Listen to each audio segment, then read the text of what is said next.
Good evening, everyone. I'd like to welcome you to the Wolfeboro Board of Selectmen meeting for Wednesday, April 19th, 2023. Mr. Pena, do we have a need for non-public this evening? Mr. Chairman, we do not. Okay, thank you. And before we get into the minutes, I just got to make a quick statement here. We're going to ask everybody to please practice decorum and stuff when they're up here speaking at the mic. We've had a couple instances a couple weeks ago with some language and things that just weren't appropriate to be on television, and we are live broadcast, following our FCC rules. So I'm just going to ask everybody to keep that in mind, please, when you're making your comments and stuff. Thank you. First thing on the agenda, consideration of minutes for March 29th, 2023. Mr. Chairman, I have a couple of changes. On the first page, after staff presentation, that section that says motion to approve second and approve, that needs to be removed. That's on page 1. I think the other one's on page 14. On page 14, I'm looking at the 5th paragraph down, the next to the last sentence. It should read, the police officers would come out from behind. So I need from behind before BoS. And then in the next paragraph, it says, Mr. Freudenberg says that the buses were out front for years, and it says without, it should be in take out and the. And that's all I have. Okay. Any other comments on the March 29th minutes? I'll make a motion to accept them as amended. Second. We have a motion by Linda, second by Luke, to approve the minutes of March 29th. Any discussion? All those in favor? Aye. Opposed? Thank you. Next ones are the minutes for April 5th. I have a couple of changes again. On page 1, the top of the minutes that move to approve, amend, that whole section up there needs to be removed. And on page 5,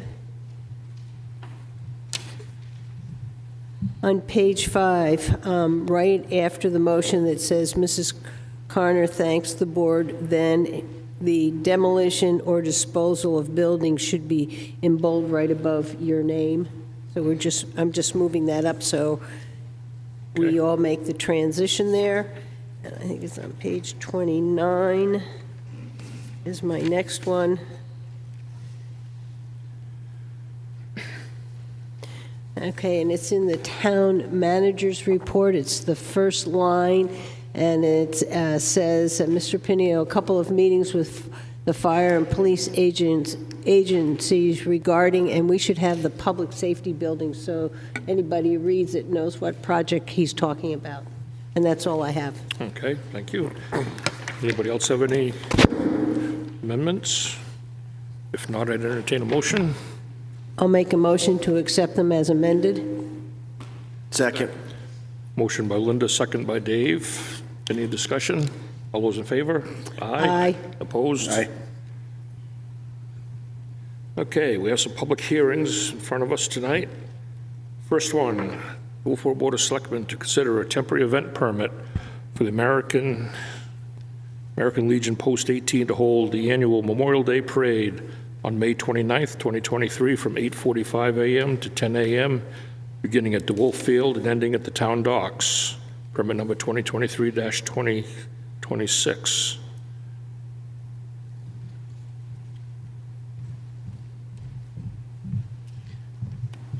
I'm Paul Vivian from Post 18, the American Legion. As far as Memorial Day is concerned, we're going to start up here at 9 o'clock, and we'll have the high school band with us, and veterans and others. We'll march right down Main Street, turn into Dockside, and we'll have the same sort of ceremony we always do. We'll have taps, we'll have a ceremonial salute, we'll have the Boy Scouts leading us in the Pledge of Allegiance, and we'll also have the Daughters of the American Revolution participating as well. It will be, and we'll put our petals into the lake as we always do. It's essentially what we've done before. I'm estimating it'll be 20 minutes at most to go from the flag there at Pickering Corner down Main Street, and then of course once we turn in at the dock side, we'll be off the street, and we shouldn't have any problems. But it's a good ceremony and was well attended last year, and we hope to repeat it again this year. And thank you. I'll open up the public hearing. Anybody in the audience have any comments or questions? Yeah. We got to use the mic if you.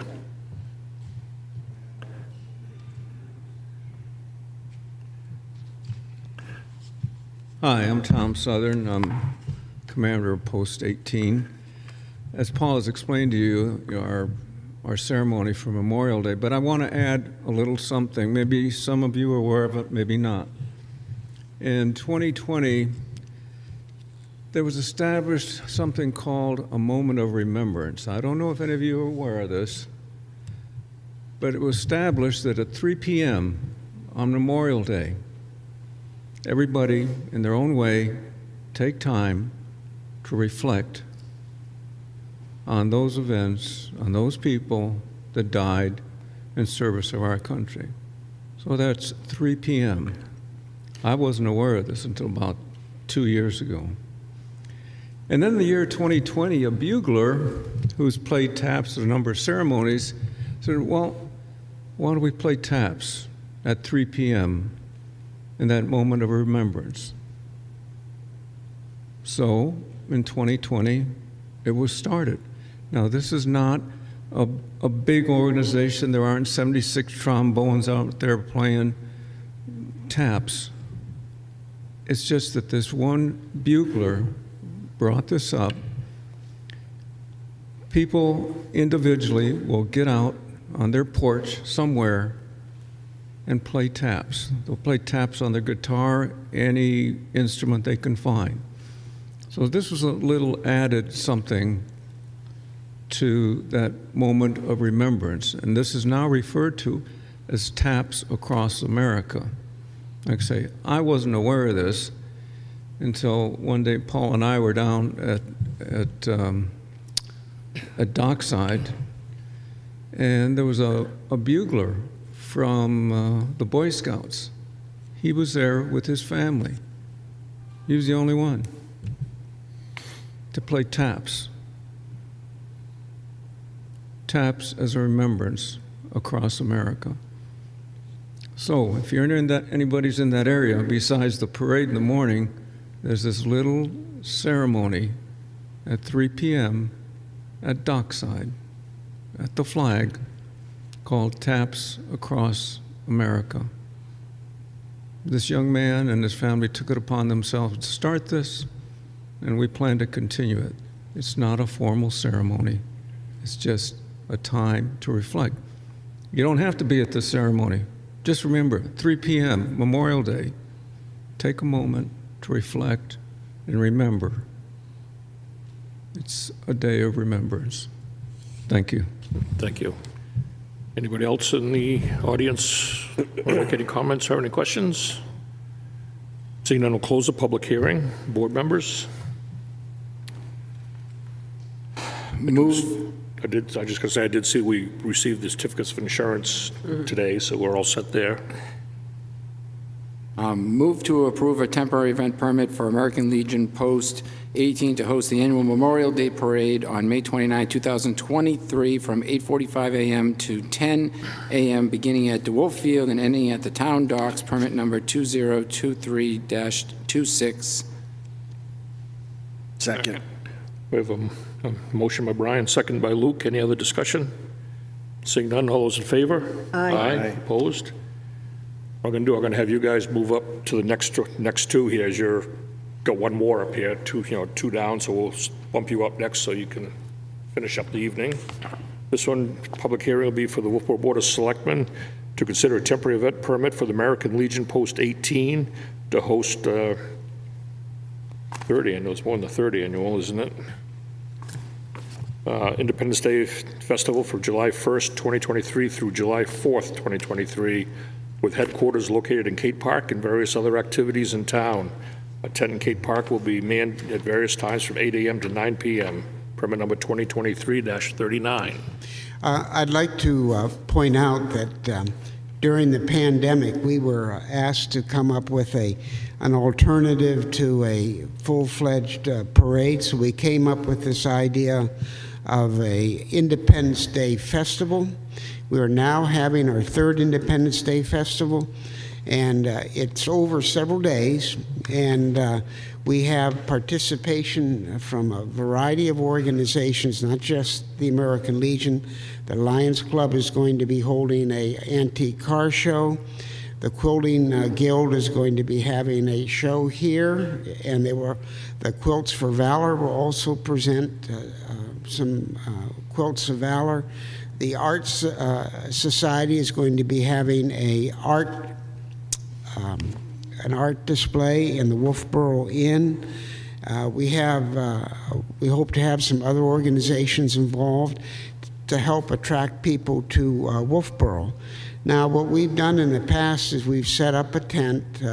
One year it was in Kate Park, and then next year it was over on Brewster Field, but we'd like to go back to Kate Park. It's kind of a headquarters place where we will, we, the American Legion, will pass out any literature for the whole festival, as well as we hope to have a raffle there to raise money. Last year we had the Girl Scouts with us, and this year we hope to have the Daughters of the American Revolution with us, as well as another veterans group. I forgot what they call it exactly. What's Bain's group called?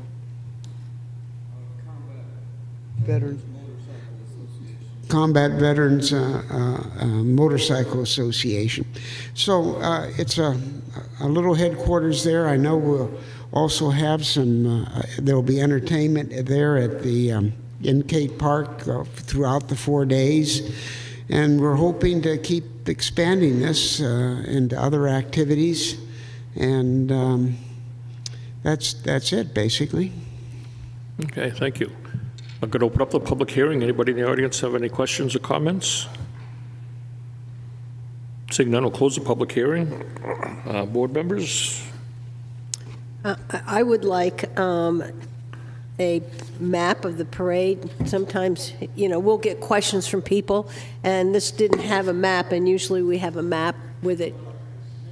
Oh, did you? Okay, it didn't get it. Okay. So if you can get that to us, that would be nice, because somebody will say, well, where's it starting? Where's it going to end? And those change as the years go on. So that I would appreciate that. Well, I can answer that. The parade itself is going to start, as usual, up there by Forest Road. I forgot, Old Terrace and North Main. We'll come down Main Street, and we will finish up, about Brewster Academy Street there. That's where we've always traditionally done it. The parade will start at 10 o'clock. And last year it started exactly at 10 o'clock, and we'll hope to repeat that. The last item, or the last vehicle in the parade was approximately an hour and 15 minutes from the very start to the end. So we're estimating the parade will go from about 10 o'clock, 12:30, something like that. We recommend that they close Main Street from 9:30 until the last group of folks pass through. I'll be meeting tomorrow with the police and the fire department to go over the details for the parade and their participation, but it's essentially as we've always done it, starting at 10, and if we have as many folks as we had last year, probably 12:30-ish in there somewhere, finishing up. Any other questions, comments from the board? No. Move to issue a temporary event permit for the American Legion Post 18 to host the 3rd Annual Independence Day Festival from July 1st, 2023 to July 4th, 2023, with headquarters located in Cape Park and various other activities in town. Tent will be manned in Cape Park at various times from 8 a.m. to 9 p.m. Permit number 2023-39. Second. Motion by Brian, seconded by Linda. Any other discussion? Seeing none, all those in favor? Aye. Opposed? Hope for good weather, and Yes. should be fun. Okay, next public hearing is the Wolfeboro Board of Selectmen to consider a temporary event permit for the Anchored Mission, Inc. on behalf of 4 local churches, the Wolfeboro Bible Church, Calvary Wolfeboro, FCCO, and BE Free Church, to host a National Day of Prayer gathering in Cape Park from 10 a.m. to 2 p.m. Permit number 2023-37. Do you have somebody here to present this one? Nobody here from the church. This is an event we've had, it's been occurring since 2020. If the board's comfortable with it, I'll open up the public hearing, we'll conduct it anyway and stuff, and, I'm comfortable with approving it. I'm comfortable also. okay. So, I'll read a couple of the details here, then we'll open up the public hearing. This event has been annually recurring in Cape Park since 2020, beginning with setup at 10 a.m. Wolfeboro Community TV will set up live stream and record. At noon, worship and prayer will be led from the bandstand by 3 or 4 different local pastors. The event will go from noon to 1, with 2 hours before and 1 hour after for setup and tear down. There are no food or drinks being served. Electricity and lights in the bandstand is all that they need. Individuals who attend in person will bring their own chairs. Historically, there's been about 50 people show up to it. So with that being said, I'll open up the public hearing if anybody has any questions or comments. Christine? Yes. And, I'm sorry. The date is going to be on May 4th, 2023. Anybody else? Seeing none, I'll close the public hearing. Board members? Move to issue a temporary event permit for the Anchored Mission, Inc. on behalf of 4 local churches, Wolfeboro Bible Church, Calvary Church, FCCO, and BEF Free Church, to host the National Day of Prayer gathering in Cape Park on May 4th, 2023, from 10 a.m. to 2 p.m. Permit number 2023-37. Second. Motion by Brian, second by Luke. Any other discussion? Seeing none, all those in favor? I have a question. Aye. Oh, yep, Yeah, insurance. Insurance. yes. Yeah. Okay. Now I'll say aye. I'll amend my motion to include contingent upon receiving insurance 2 weeks in advance. Yes. Second. Okay, so we'll amend it to include the insurance certificate. All those in favor? Aye. Opposed? Thank you. I'll try to be Okay. Okay, our next one is the Wolfeboro Board of Selectmen to consider a temporary event permit for the Kingswood Regional High School class of 2023 to host the prom promenade on May 13th, 2023 from 4 p.m. to 7 p.m. in Cape Park. Permit number 2023-38.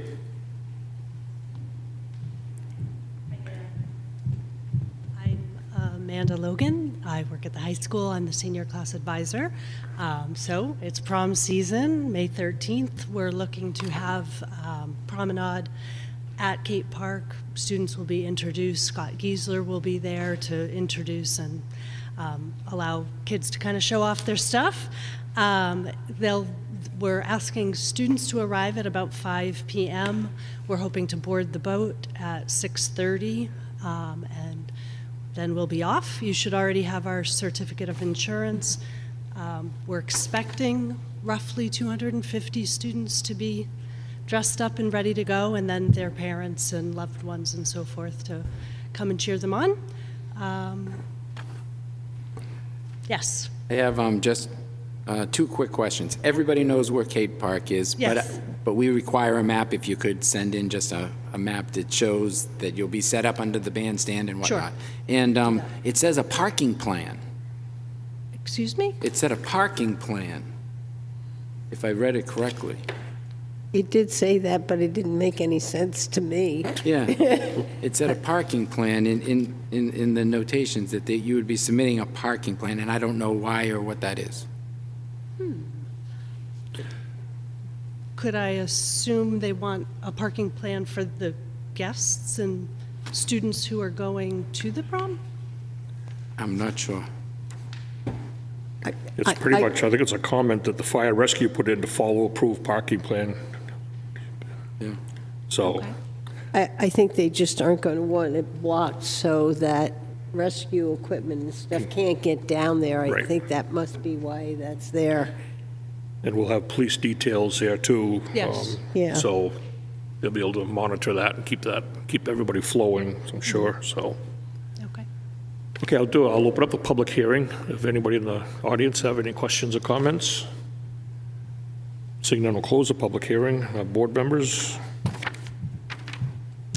Okay, go ahead, you go.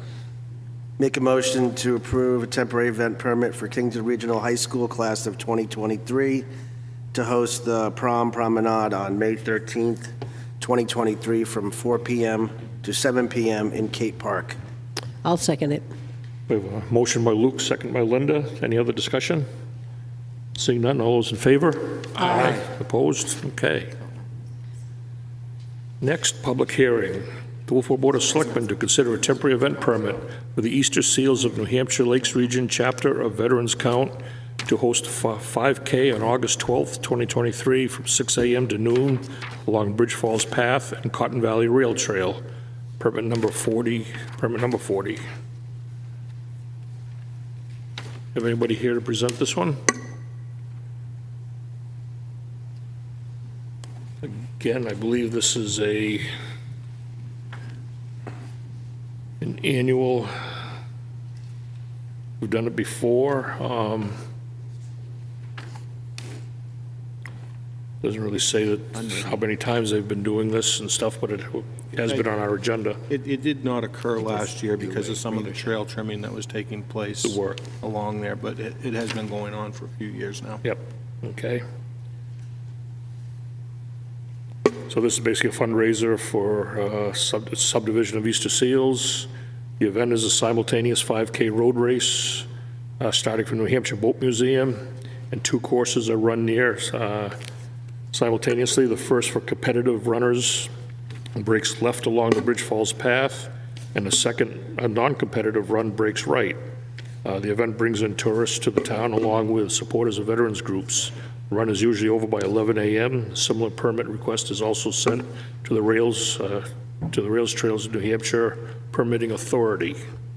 So that said, I'll open up the public hearing. Anybody have any questions or comments in the audience? Just that it should probably be permit number 2023-40 and not just 40. Thank you. Seeing no other comments, we'll close the public hearing. Board members? I'll make a motion for a temporary event permit for the Easter Seals of New Hampshire Lakes Region Chapter of the Veterans Count to host a 5K on August 12th, 2023, from 6 a.m. to noon along the Bridge Falls Path and the Cotton Valley Rail Trail, permit number 402023. Second. I have a motion by Linda, second by Dave. Any other discussion? Seeing none, all those in favor? Aye. Aye. Opposed? Okay. Our next public hearing.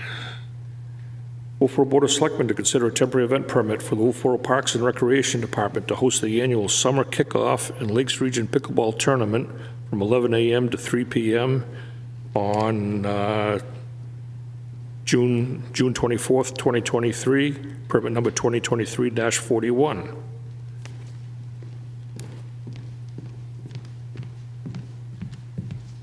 Christine Collins, Parks and Recreation Director. This event's been going on for some time. I do have an edit, though. The pickleball tournament will actually be from 8 to 4. So if you just want to make note of that. Okay. And it's the Sadie Hawkins tournament. Okay. So typically we do this at the Foss Field area, closer to the pavilion. We utilize the basketball court. Sometimes we utilize the softball field, baseball field. And we have a bunch of vendors come over. We do arts and crafts. We showcase our day camp counselors to do activities. And it's just a good time for everyone just to come out and see what we're having happen this summer and just spend a day with your family in the park. Okay, I'll open up the public hearing. Anybody have any comments or questions? Seeing none, we'll close the public hearing. Board members? Do we need a map for this? With two things happening or several things happening, so people know different areas that things are going on? We can definitely submit a map for that, so you have that. Any other questions or comments from the board? I'd entertain a motion. Move to approve a temporary event permit for Wolfeboro Parks and Recreation Department to host annual summer kickoff and Lakes Region pickleball tournament from 11 a.m. to 3 p.m. I think she changed it to 8 a.m. Oh, sorry. To Yeah, 4 two different p.m. events. So summer kickoff will be 11 to 3, but the pickleball tournament will be 8 to 4. Okay. So we'll be down in that area. And I'll submit both what we'll be using for that time frame. Right, Okay, but summer. we really want to do it for the whole From 8 to period. 4, yeah, is what I would say. 8 to 4, yep. Yeah.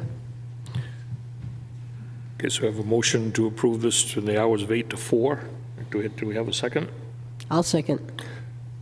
Motion by, Brian made it, right? No, Luke. Oh, motion by Luke, seconded by Yep. Linda. Any other discussion? Seeing none, all those in favor? Aye. Opposed? Thank you. And next one is the Wolfeboro Board of Selectmen to consider a temporary event permit for Wolfeboro Parks and Rec to host the annual Fall Festival on September 23rd, 2023, from 11 a.m. to 3 p.m. at Foss Field, permit number 2023-42. It's me again.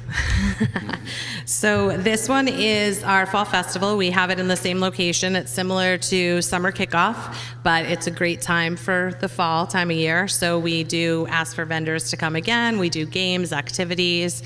We try to focus around fall.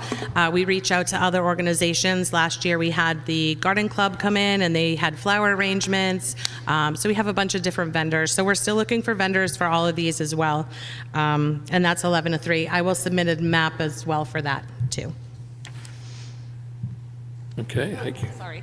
And we collaborate with the youth, Kingswood Youth Center, and then they have their chili cook-off as well. So I don't know if they submit a different permit, but that's part of it. So I want to say last year they might have, so they might be coming. If not, that's part of it.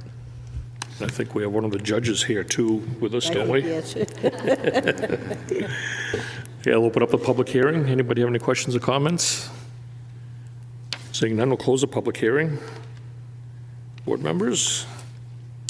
Move to approve a temporary event permit for the Wolfeboro Parks and Rec Department to host the annual Fall Festival on September 23rd, 2023, from 10 a.m. to 3 p.m. at Foss Field.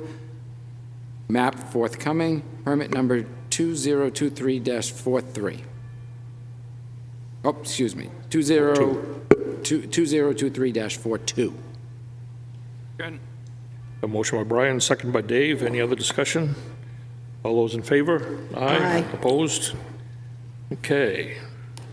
Next one, the Wolfeboro Board of Selectmen to consider a temporary event permit for the Wolfeboro Parks and Rec Department to host the annual Turkey Trot 5K from 8 a.m. to 2 p.m. at Railroad Ave and Depot Street, permit number 2023-43. Christine again.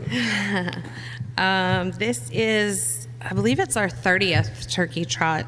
We collaborate with the Wolfeboro Lions Club, and the proceeds go to the gift of sight and hearing. And We're excited to bring it back. I don't know if there was a map attached, but if there wasn't, I will get you one. It's on the, Okay, perfect. Just want to make sure. And we will have a police detail per usual. So it's just a great opportunity to give back to the community. It's the Saturday before Thanksgiving, and it's always a fun time. So mark it on your calendar. Thank you, Christine.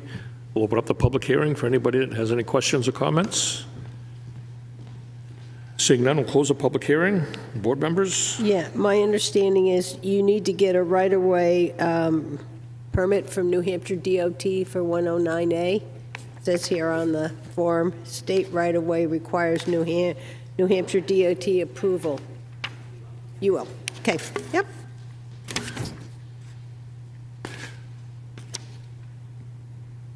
Somebody like to make a motion for this one? I'll move to issue a temporary event permit for the Wolfeboro Park and Recreation Department to host the annual Turkey Trot 5K from 8 a.m. to 2 p.m. at Railroad Avenue and Depot Street, permit number 2023-43. Second. Motion by Linda, second by Luke. Any other discussion? Seeing none, all those in favor? Aye. Opposed? Okay. Last public hearing, one for the Wolfeboro Board of Selectmen to consider a temporary event permit, the New Hampshire Boat Museum to host the annual boat show and car auction at the Nick on July 13th through the 15th, 2023, from 10 a.m. to 4 p.m. Permit number 2023-44. Hi, it's our annual event. It's a very popular event. Could you just have your name for the record, please? Ann Lennon from the Thank New you. Hampshire Boat Museum. And it's very popular with both people selling and buying boats. We also have a lot of people that just come and look at the vintage boats that are for sale.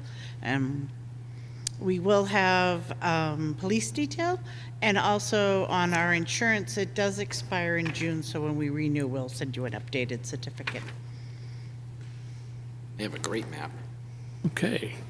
We'll open up a public hearing for anybody in the audience has any questions or comments.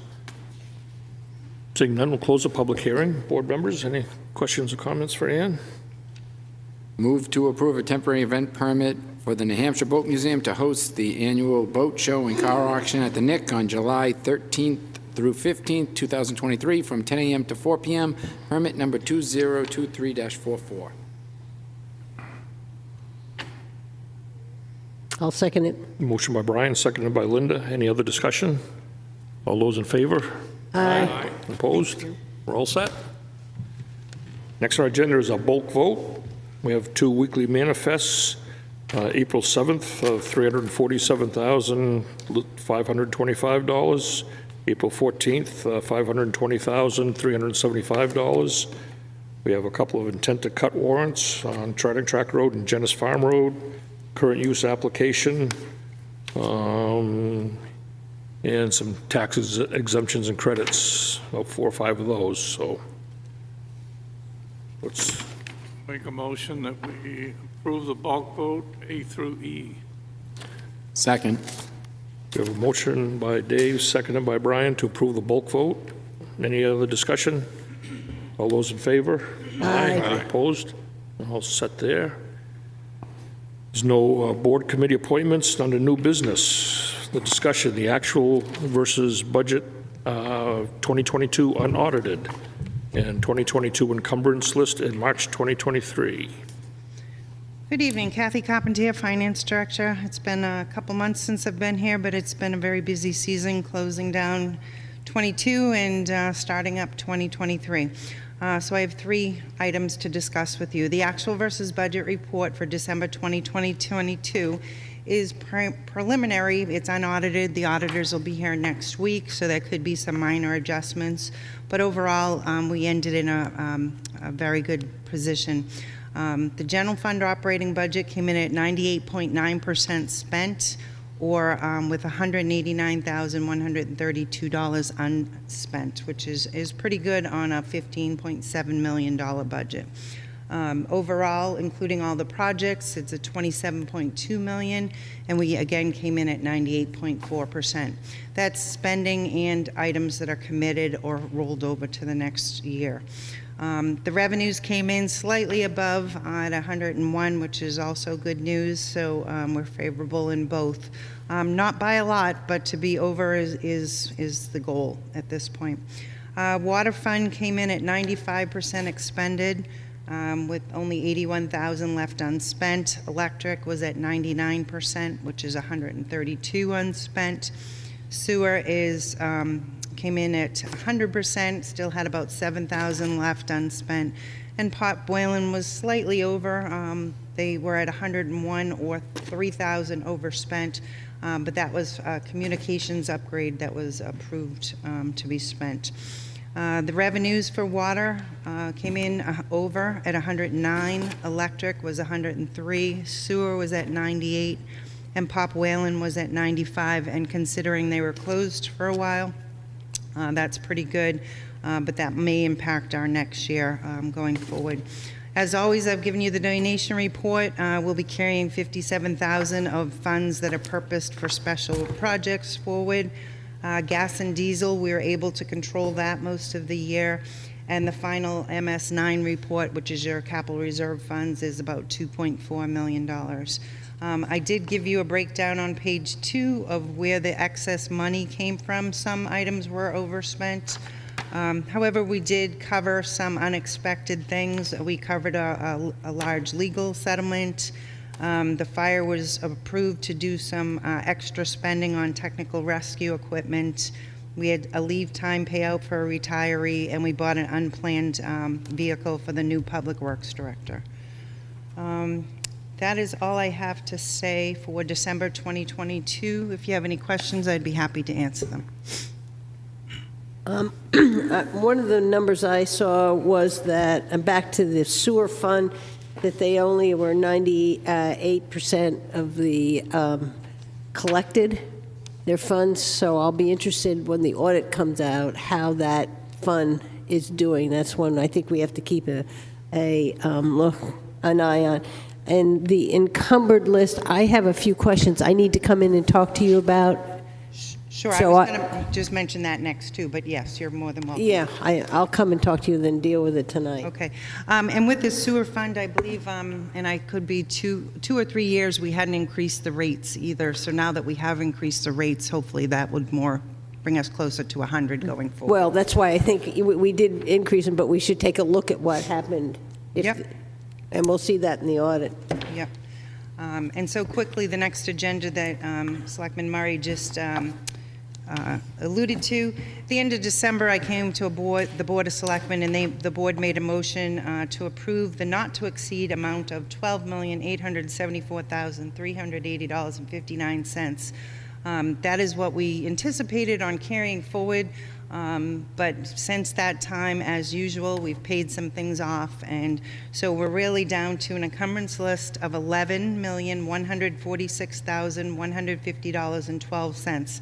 No action is needed at this time. However, the board had requested that I come back with a new list. Linda, and anyone else who'd like to ask what's on this list, I'd be more than happy to go over it now or on a one-on-one. I'll do it one-on-one. Okay. Not next week when the auditors are here, though, okay? No, I'll put it in a pile. I'll try to get you the following week. Just whenever you want. I was only kidding. And my third act here is the actual versus budget report for March 2023. This is kind of sleepy compared to the December one. As you all know, March 14th, we vote on the budget. So kind of January, February, March, we don't kick off any projects.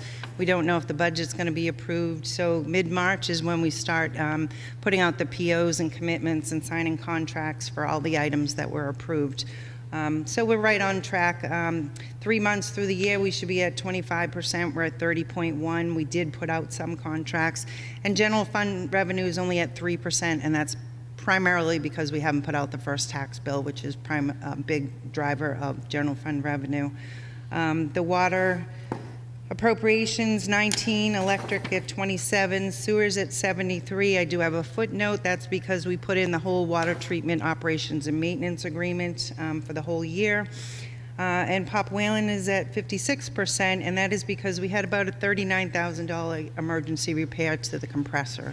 We are hoping to cover that with the new revenues for the year. I believe that was all the notes I had for March. And I guess I will be back next month. If you have any questions on March, I'd be more than happy to entertain them. Questions? Thank you, Casey. Thank you for your time. Okay, next on our agenda, under new business, is the commercial vessel landing permit for Wake Winnie LLC.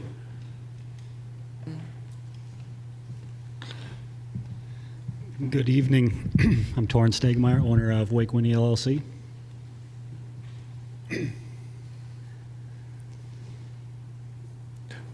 Okay, you want to just talk a little bit about what you're planning here?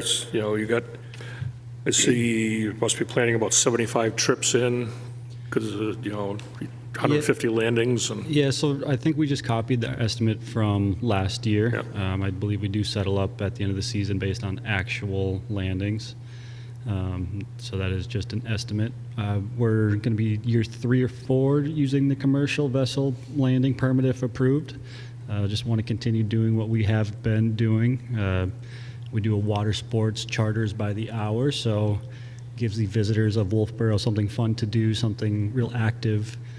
Gets them out on the lake, the beautiful lake that we all love and share together, and we teach them how to water ski, wakeboard, wake surf, take them tubing. Kind of a one-stop shop. We provide all the equipment and the boat, the gas, the fun. Okay, Linda. Yeah, do you have any kind of schedule on when you're going to come in? We have that new dock, which we have, and we had a permit to somebody who does an adventure who comes in every once in a while. So do you have any kind of estimate? I realize it's by who calls, but do you have any kind of estimate on when you're apt to be there? We don't. Typically, we try to book like close to the hour. It could be on the half an hour. Because we're not docked there permanently, our visits are pretty efficient. We're there for 5 or 10 minutes, and then we're gone. Okay. Just loading and unloading. I'm curious to see how you would like me to operate if I'm able to with the new dock setup. I know we have a new configuration. In years past, we haven't had a commercial vessel landing dock per se, and I believe that was the purpose of the new drop down near the Millie B. So ready for instructions on that. Yeah, I think that new dock was basically put in for this your type of usage there and stuff, so seems like we just have to work through it, all the scheduling, and which is going to be tough. Like you said, you guys kind of depend on the phone calls as to when you're going to come pick up your clients and stuff, so I understand that's going to be tough to tell us now. And I guess because of our limitations in the past, we haven't had a spot we could go to. We were always fighting to get in there anyway, so we couldn't really, having a set schedule didn't make sense for us. Mm-hmm. If we're being granted permission to occupy the dock space for an extended period of time, like the Millie B, we can easily set up a set schedule that we can be there because we know there'll always be a spot for us to be at. Well, I asked the other group, they thought they weren't coming in very often, but they'd be apt to come in at 10:30 and at 4, I think it was. So I'm just trying to get some kind of, in my feeling personally, and we'll see with the rest of them, if nobody else is there and you need to use it, you can hang out there. Yep. Don't you think? But if somebody else, if we have to grant other, landing permits, then if we had a schedule, we'd know how to work around it. You'll just have to work around with whoever else we may grant. Yeah, if there's nobody there and he's in the boat sitting there, that's okay. He can't leave the boat unattended because if somebody shows up, then correct. Right. And I've mentioned this to other companies. We do have a parking ordinance in town. So if you're going to be out longer than the 2-hour parking, have your clients park like the Glendon Street back lot or something like that. I know it can be tough if they brought their own gear and whatnot, but we're always squished for parking. Absolutely.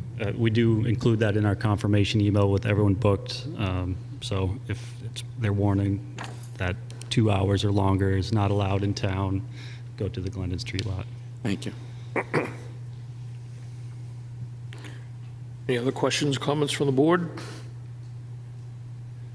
Not, I'd entertain a motion. You're up, Luke. Move to issue commercial vessel landing permit, Wake Winnie LLC. Second. Motion by Luke, seconded by Brian. Any other discussion? Seeing none, all those in favor? Aye. Aye. Opposed? You're all set.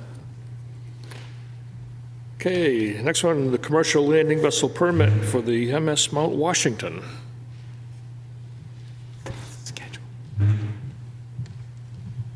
Hello, I'm Jared Moreo. I'm the general manager of the MS Mount Washington. As has been the tradition for many years, our first cruise from Wolfeboro would be the Kingswood Regional High School prom on May 13th, and we would commence the season through October 14th, 2023. I do want to take this moment to thank everyone for the celebration for our 150th anniversary that took place at the town docks. It was quite an interesting and special evening for us.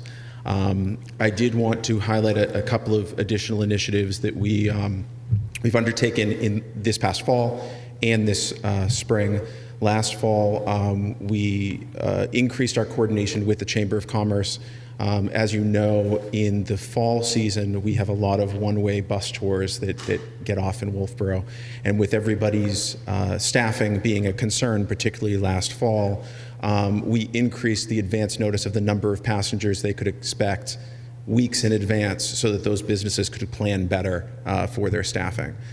Secondarily, we know that parking is an issue here in Wolfeboro, and that although the Wolfeboro Trolley Company offers a shuttle service from Kingswood High School in the summer, it's really underutilized. So we've partnered actually to increase and promote and allow our passengers to book that when they book their tickets online in advance.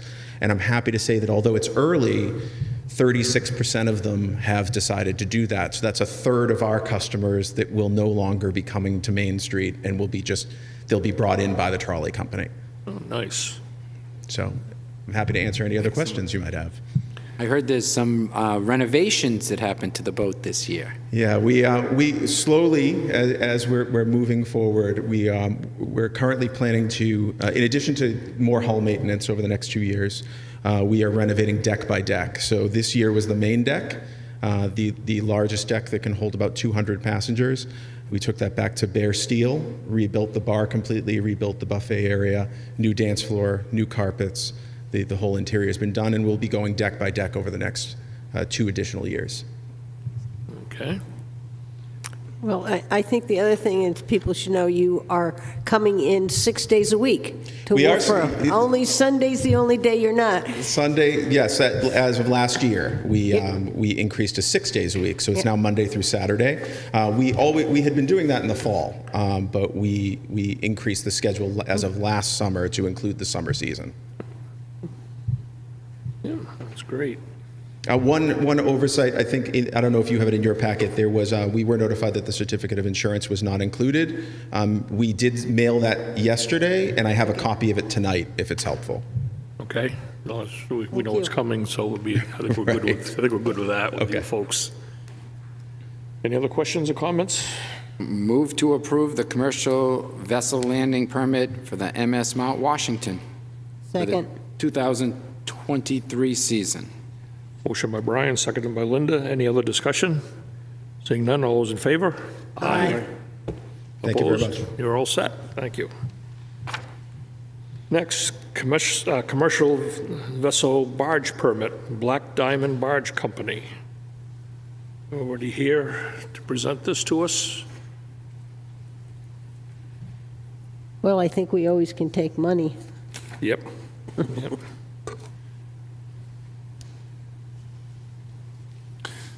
You don't have any other information on this, do you, Jim? No, Amy was thrilled to have gotten it this year, so looks like we're in good shape. And it looks like they're Insurance is good through 10/20/23, so. Yeah, we would just need an updated one once, if they go beyond that date in the fall, so. Board members, somebody like to make a motion to approve this landing permit? I'll make a motion to approve the commercial vessel barge permit for Black Diamond Barge Company. Second. Motion by Linda, seconded by Dave. Any other discussion? All those in favor? Aye. Opposed? Okay. Let's see. Next one is the Wolfeboro Jet Ski Rentals, the annual license agreement.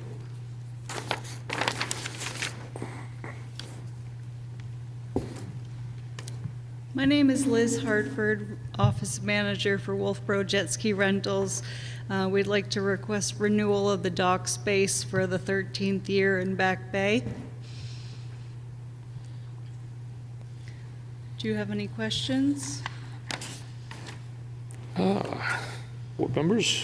No, I mean, this has been a great partnership for years, so I'm 100% in support of it. I'll second that motion. Motion by Linda and a second by Dave on that. Any other discussion? All those in favor? Aye. Opposed? We're all set for another year. Thank you. We'll get the insurance and payment in right away. Okay. Thank you. Okay, next on the agenda is a discussion regarding the community center proposal on Laner Street with tie and bond. So if you recall, we've been looking to get some movement regarding the MED building, the community center. Amy has been really instrumental in this, and we've got Tie and Bond on board. We've had some conversations with them.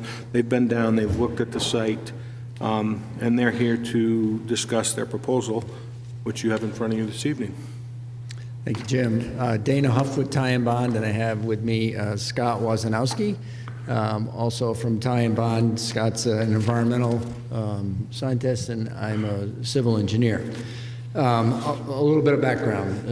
Initially, Jim had asked us to assist the town with putting together either an RFP, a request for proposal, or request for qualifications to master plan what to do with the electric light building and the firehouse, that property, in terms of looking forward to a community center. And so we met with Amy and Jim, and we went to the facility, looked at it, and first thing we said was, what have you got for documents? We need to look at what you've done already, because we don't want to reinvent the wheel or redo something that you've already done.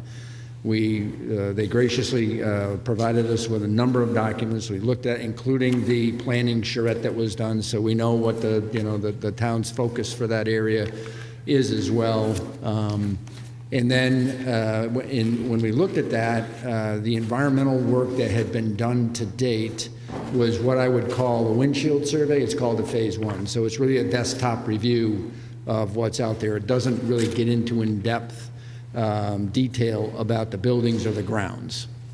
So we made some recommendations to Jim, and that was to look at two things. One, the building materials, so the hazardous building materials. Unfortunately, our grandparents built with really, really good materials that are really, really bad for the environment. And so we've got a proposal in front of you. That's task number one, and Scott can talk to you a little bit more about that. And then the second one is to take a look at the soils and the groundwater. And we know that through continual monitoring that the town does already out there, that there is some petroleum spills from the electric operations, electric power operations, but we don't know what else is there. They've really only looked at the petroleum based. So we need to know. A recommendation to Jim was, if you're going to move forward with an RFP or an RFQ, you really need to know what are we dealing with, so that whoever does your master planning for you knows what they're dealing with. So Scott came out and did a really in-depth review. He reviewed all the materials you've already done, but he came out and he did a review once the snow melted, so we could see what we were dealing with. And so there's a phase 2, which is an in-depth survey of the building grounds and the groundwater to determine what do you really have. So if you're going to do any kind of excavation or anything like that, you know what to do with those materials moving forward. So that's kind of the overview of what we've done. Scott can give you a little more detail on both tasks, both the hazardous building material and then the phase 2. So Scott, you want to give a brief introduction? Hi, again, my name is Scott Wozniakowski. So I helped develop the proposal here. And when we met with Amy back in the end of March, we got a good understanding of your planning, and that is to take the current community center, demolish that, and turn the electric light building into the new community center. So the proposal we prepared focuses on the demolition of the current community center with enough testing that'll give us an idea on quantities of PCBs like that maybe in the caulk, asbestos in the tile, or lead. So we've got enough testing in this proposal to give us a good idea of, you know, if you were to demolish this, what an approximate cost would be, and that would help prepare you for the forthcoming design and bidding for that demolition. As far as the electric building was concerned, we understand that'll stay, but there are some concerns with the existing trenches that are below the floor. And also on the lower level of the electric building, there's a doorway, and under the doorway is a cavity for the floor that's all filled with water. There is some petroleum odor on the water, so we'd do a test just to see what is in the water, come up with an approximate volume in that area, and help put that out to bid. So we designed this specifically with the vision of what do you need for information that's got enough backbone to be sent out to contractors for the bidding, okay? Relative to the phase 2 soil and groundwater testing we propose here under task 2, a lot of work has been done because of the petroleum, but looking at the history of the site where it was an electrical generating station, you might have PCBs possibly in the floor from PCB oils in the electric building, and possibly outside along with some metals. A lot of the testing that's just been done is just for petroleum. So we want to know what's surrounding the buildings, so when we do some earthwork, excavation, we have an idea of, geez, if we got to move this dirt off site, what do you think, what's in it, and is it non-haz or is it hazardous? So again, just enough testing just to get an idea of what it probably would cost if this went to full construction. Now, quick question I have is, I know in this phase 2 portion, you're proposing to take 5 boring samples out of there, and those are actually going to be converted over to monitoring wells afterwards. Will there be any samples taken, you know, over a time frame from those new monitoring wells to see what's coming in and to help determine, you know, what's in the soil surrounding that area? At this point, no. We just budgeted for one sampling around to get an initial idea of what the groundwater quality is. If we decided, or if the town decided to continue doing some additional testing, we would, you know, talk with you and do an amendment. Yep. And you were going to pull samples out of the other 3 existing ones, correct? Yes. Yep. Okay. Because one of the issues we're looking at with shallow groundwater, there's a lot of focus these days with vapor intrusion. Okay, chemicals in the groundwater dissolve. When they dissolve, they off-gas into the soil and make their way up into the building. And depending upon the integrity of the slab, people could be subject to those vapors. So that's a big issue these days. So that's another thing we want to evaluate through the groundwater testing. Yep. Most questions, board members? My guess is from that height that was above kind of where you stood to throw the stuff in the dump. Because there was at one, that whole fill area down the playing fields was a town dump. Right. And it drops down, and I'm guessing that this was kind of the land up above where you threw it, but we would probably may run into something from that. I don't know. So typically, that would be a groundwater issue, most likely, and if groundwater or water runs downhill. So the groundwater that's up in this area relieves itself to the lake, right, to the lower areas. So if anything, I wouldn't expect contamination that's down in Foss Field from the old landfill to be migrating upwards. Okay. Right? I think, I doubt, but at the same time, I'd love we to. need, who knows what else they put in the ground, by the electric light facility. So we do want to make sure that whatever we do here, we identify to the extent that we can what's there, so that you know what your costs are going forward to make those critical decisions. That's perfect. The other thing is, if we do, the information you are getting on the community center, if we decide not to take that down, it's still those chemicals, asbestos and stuff, we'd still have to remove. So whether we demolish it or not wouldn't really affect what you are doing. Am I correct? So you're talking about the firehouse? Yes, the community. Yeah. So I mean, yes, we're under the assumption that that may be raised, and so if it is, then we want to make sure that we know what the materials are inside. Even if you decide to keep it and renovate it, you're going to disturb those materials, and so you need to know what's there. What are you disturbing? Yep. And what protections do you need to take if you're going to keep that building? Right. He just made the comment we were going to take it down, and a community, we may think that today, but who knows where we'll be tomorrow. So I just wanted We to understand that. Any other questions? No, my other question was whether they had gotten all the documents, but they sure answered that one.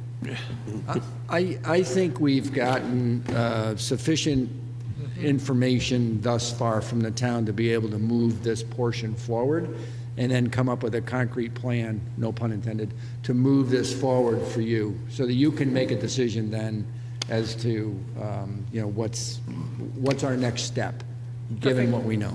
Perfect. And I will say that our proposal does not include our insurance certificate, but we do have an on-call through the planning board that has the insurance, and if you want an insurance certificate attached to this, we can get that to you tomorrow. I saw that was a big issue. So it's my understanding that all in for this work as a base is $34,700.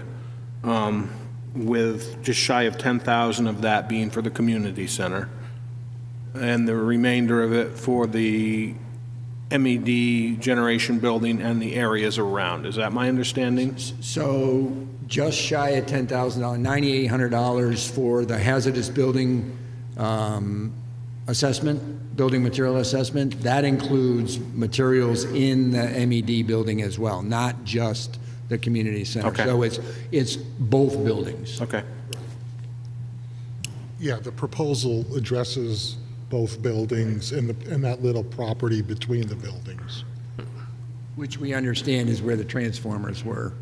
So highly likely that there's something beneath that pavement. Linda? Jim, where are we going to get this out of the budget? So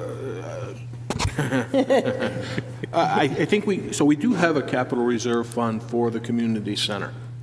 There's about $90,000 in that account. I think we can exercise some of those funds for a percentage of this work.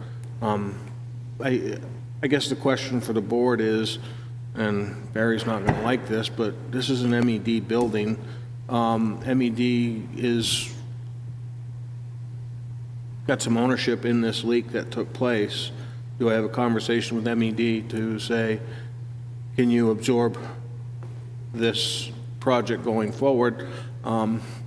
You give me the guidance as a board, and I'll figure out a way to make it happen.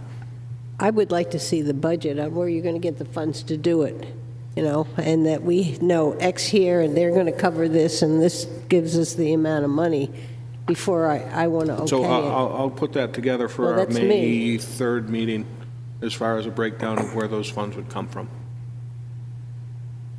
That works for me. I don't know about anybody else. Okay. What does the rest of the board feel about that? You want to? I think we need to see what we can do to move forward with this, because it's been a while process. So I think Linda has a good idea to figure out where the funds are coming from. Yep, I can have that. I'm pretty sure we're going to move forward. I think Yeah, I don't have any any of us problem. are in favor of moving forward with it, for sure. If we have a way to get the money, I'm all in favor. Yep. But I want to make sure we know where. Yep, so I'll have a plan to you for May the 3rd's meeting for review, and then you can make a decision from that point. Would you like us to come back for that meeting as well in case there are any other questions? I don't think there's a need for you. I think we're just looking at finance at that Okay, point. well, if you change your mind and there's some questions, let us know, and we're more than happy. I'm just over the line, so it only takes me 10 minutes to get here. Okay. Thank you. Thank you. Thank you. Thank you very much. Okay. Next on our agenda is discussion regarding a solar pasture request. So this came to you, I believe, back in October as a preliminary discussion. It's my understanding that this proposed project has been through the regulatory boards in the town, and those boards have put down what the restrictions would be for the development of this.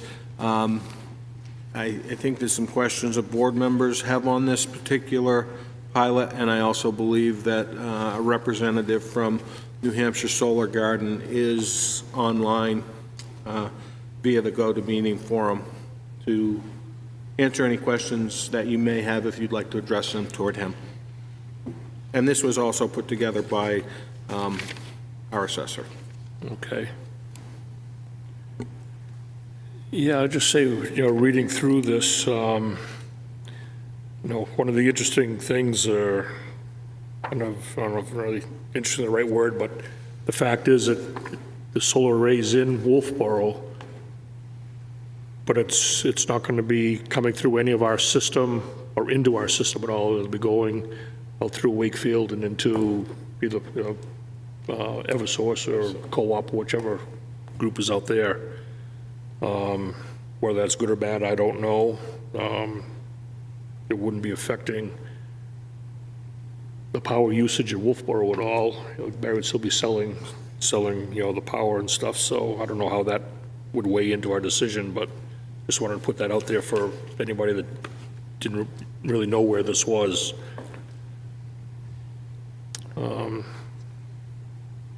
And it was interesting, too, you'd sent us an email today, I believe it was, Jim, on another project that was over in Antrim. Did that come from you? It was not from me. Wasn't from you. I don't know where that one came from. I think the assessor. Oh, from Todd? Okay. I think Brian had asked some questions, and Todd sent a email to us about how to calculate the amount of the in lieu taxes. Yeah, so I called Todd and talked to him a little bit about this pilot project. I also called Constellation Energy that we deal with in New Jersey and talked to Michael De La Valley, who is the person in charge of our contract there. And I wanted to understand how this does and doesn't affect Wolfeboro. So what I was told was that this is not a community solar project. The electricity from it does not go into Wolfeboro, does not affect our contract, is not provided to anybody in the town of Wolfeboro. It goes into the grid. It goes like any power generating company would into the grid, and it is contracted by anybody who wants to purchase that equipment. If you look at the Antrim and Laconia and some of the other pilot programs that have had, and some of the wind and solar generation that's happened in New Hampshire, most of it goes to Massachusetts because their electric rates are much higher than ours, and the people putting these in gets a premium price for that electricity. The towns benefit because the towns will usually get, based on the agreement, a little bit higher tax rate, tax dollars, revenue from it than they will for just raw land, and then the land is tied up in current use and it won't be built on and developed, which causes more stress on your infrastructure. So this project is not like the 100 kilowatt cap that Barry has put on individual buildings in the town of Wolfeboro. And it's different because those are, if you have solar or wind at individual buildings, it pulls those buildings off the grid. When it pulls those buildings off the grid, then your usage and demand goes down. That could, if it happened in a large scale, affect our contract with Constellation, because it's like when you buy propane, you buy your electricity based on a certain amount of electricity that your usage and your demand is. However, Barry did mention at an Energy Committee meeting that we're far enough into our contract now that we would have to really have an incredibly large amount of wind and solar develop very quickly in Wolfeboro to affect our existing contract. So now, I have other problems with the pilot, though, because looking at other towns that have done this in New Hampshire, I found that they pay anywhere from $2,800 to $3,000 up to $12,000 per megawatt is what the pilot ends up being, the payment in lieu of taxes. So if we were to go at those numbers, this 4 megawatt in some towns would be as much as $48,000 a year for pilot money instead of taxes. Ours, the gentleman who's doing this, set it at $3,500. Where did he get that number from? I don't know. It's on the low end of what some towns in New Hampshire are paying.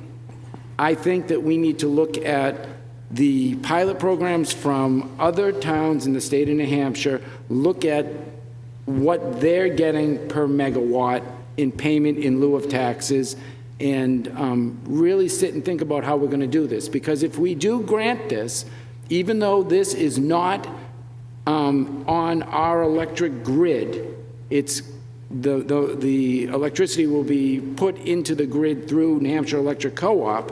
Once we do this for one private company in the town of Wolfeboro, we have to offer a similar agreement with every other private company that, so say somebody takes on land that they were going to try and build housing or something, and they decide that they want to put a 10 megawatt solar array down off past Filter Bed Road. We would then be on the hook for that to give them the same tax break that we give.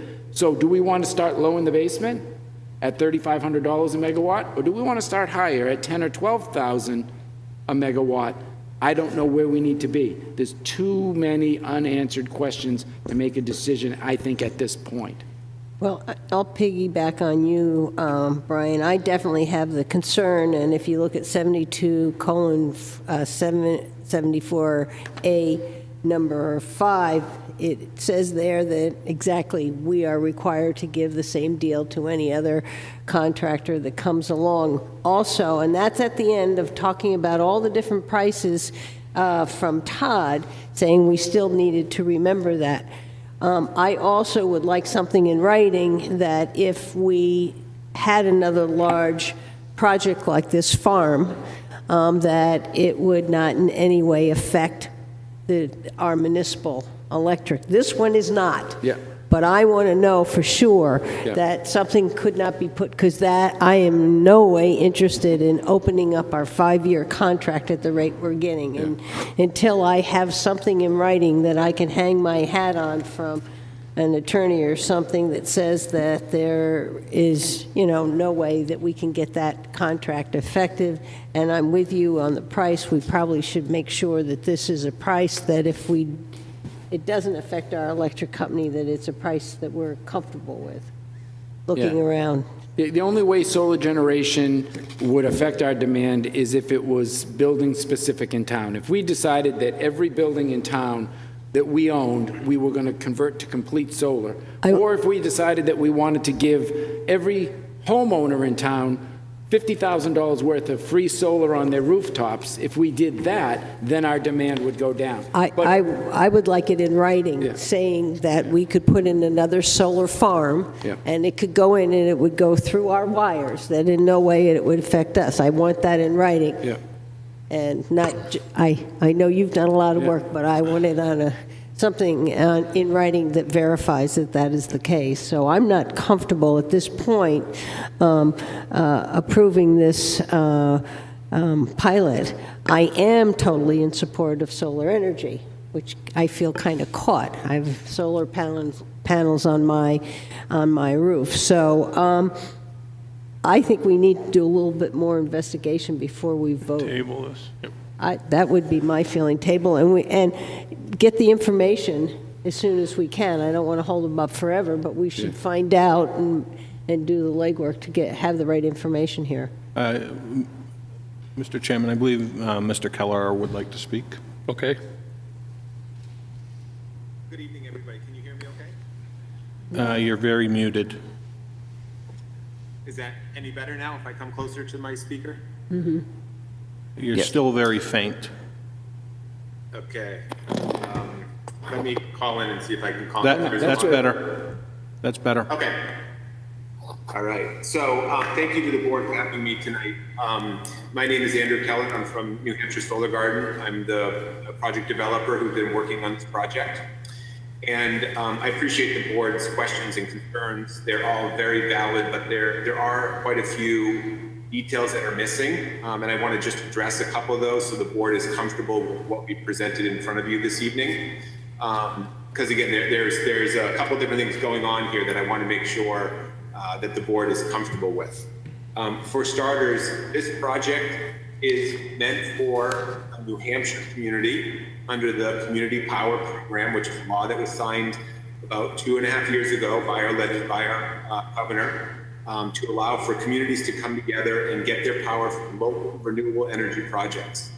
So unfortunately, as you all know, Wolfeboro has its own municipal utility, so we weren't able to offer the power to the municipality. And again, recognizing that with Constellation, and again, we're on co-op, New Hampshire Electric Co-op's line, so we have to work with the co-op, not with the municipal light power. So we are working on this project to be able to share this power, the value of power with New Hampshire communities that have come together, the whole town, kind of the way that Wolfeboro is. You have your own buying group, you have your own utility. Other communities around the state are doing something very similar. There's 14 towns that have rolled out, many more that are rolling out their programs, so they can buy their power from local projects. So this power is not going to be a Massachusetts project. We're keeping this power in New Hampshire, and we're following a law that was passed a couple of years ago. Secondly, the concerns about a precedent being set. When we develop our project, built through an extensive engineering process with New Hampshire Electric Co-op And because this project is close enough to Eversource's lines, also we are currently studying with Eversource on the impact of this project going on the lines. So what we've learned from that is this infrastructure in this area can only handle this many more megawatts before the substation would have to be upgraded, which could cost upwards of $10 million and take 5 years to permit and build if Eversource or co-op was required to do that. So there's a little bit of protection for your community. There isn't going to be solar in every area of your town because the infrastructure costs are so large. A solar project couldn't support that kind of an upgrade. Again, I want to be really clear. This project will have zero impact on Wolfeboro's current contract, and I will share from a tax perspective. This land currently is paying about $161 a year in taxes. And we have proposed going up to $14,000 in taxes. So there's an exponential income taxation benefit to the community. It's a very sustainable development. We kind of joke sometimes it's like living next to the cemetery, because once it's built, there's no sound. There's no children being put in schools to impact the school system, or taxes associated with the cost of putting children in school. And the ranges that one of the members shared, which I appreciate the research you did. I worked closely with your assessor Todd and gave him a list of I think there's almost 20 different towns that I've negotiated a pilot in New Hampshire with. And the reason you're seeing a range is depending on the type of project it is.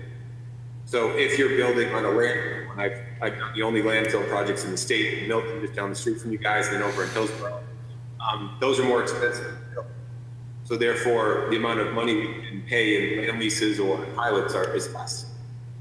I would respectfully challenge you to see if that $12,000 pilot you spoke of, which I'm familiar with, that project never got built. So I have developed and had the most amount of large-scale solar projects in the state.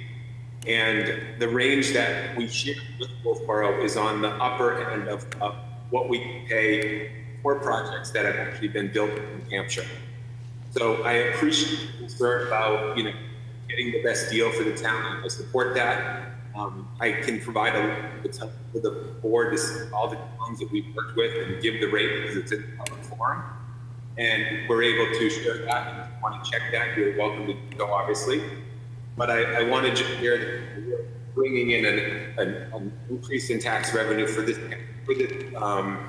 this property. And this is one of the last components to our permit. We've spent a lot of money.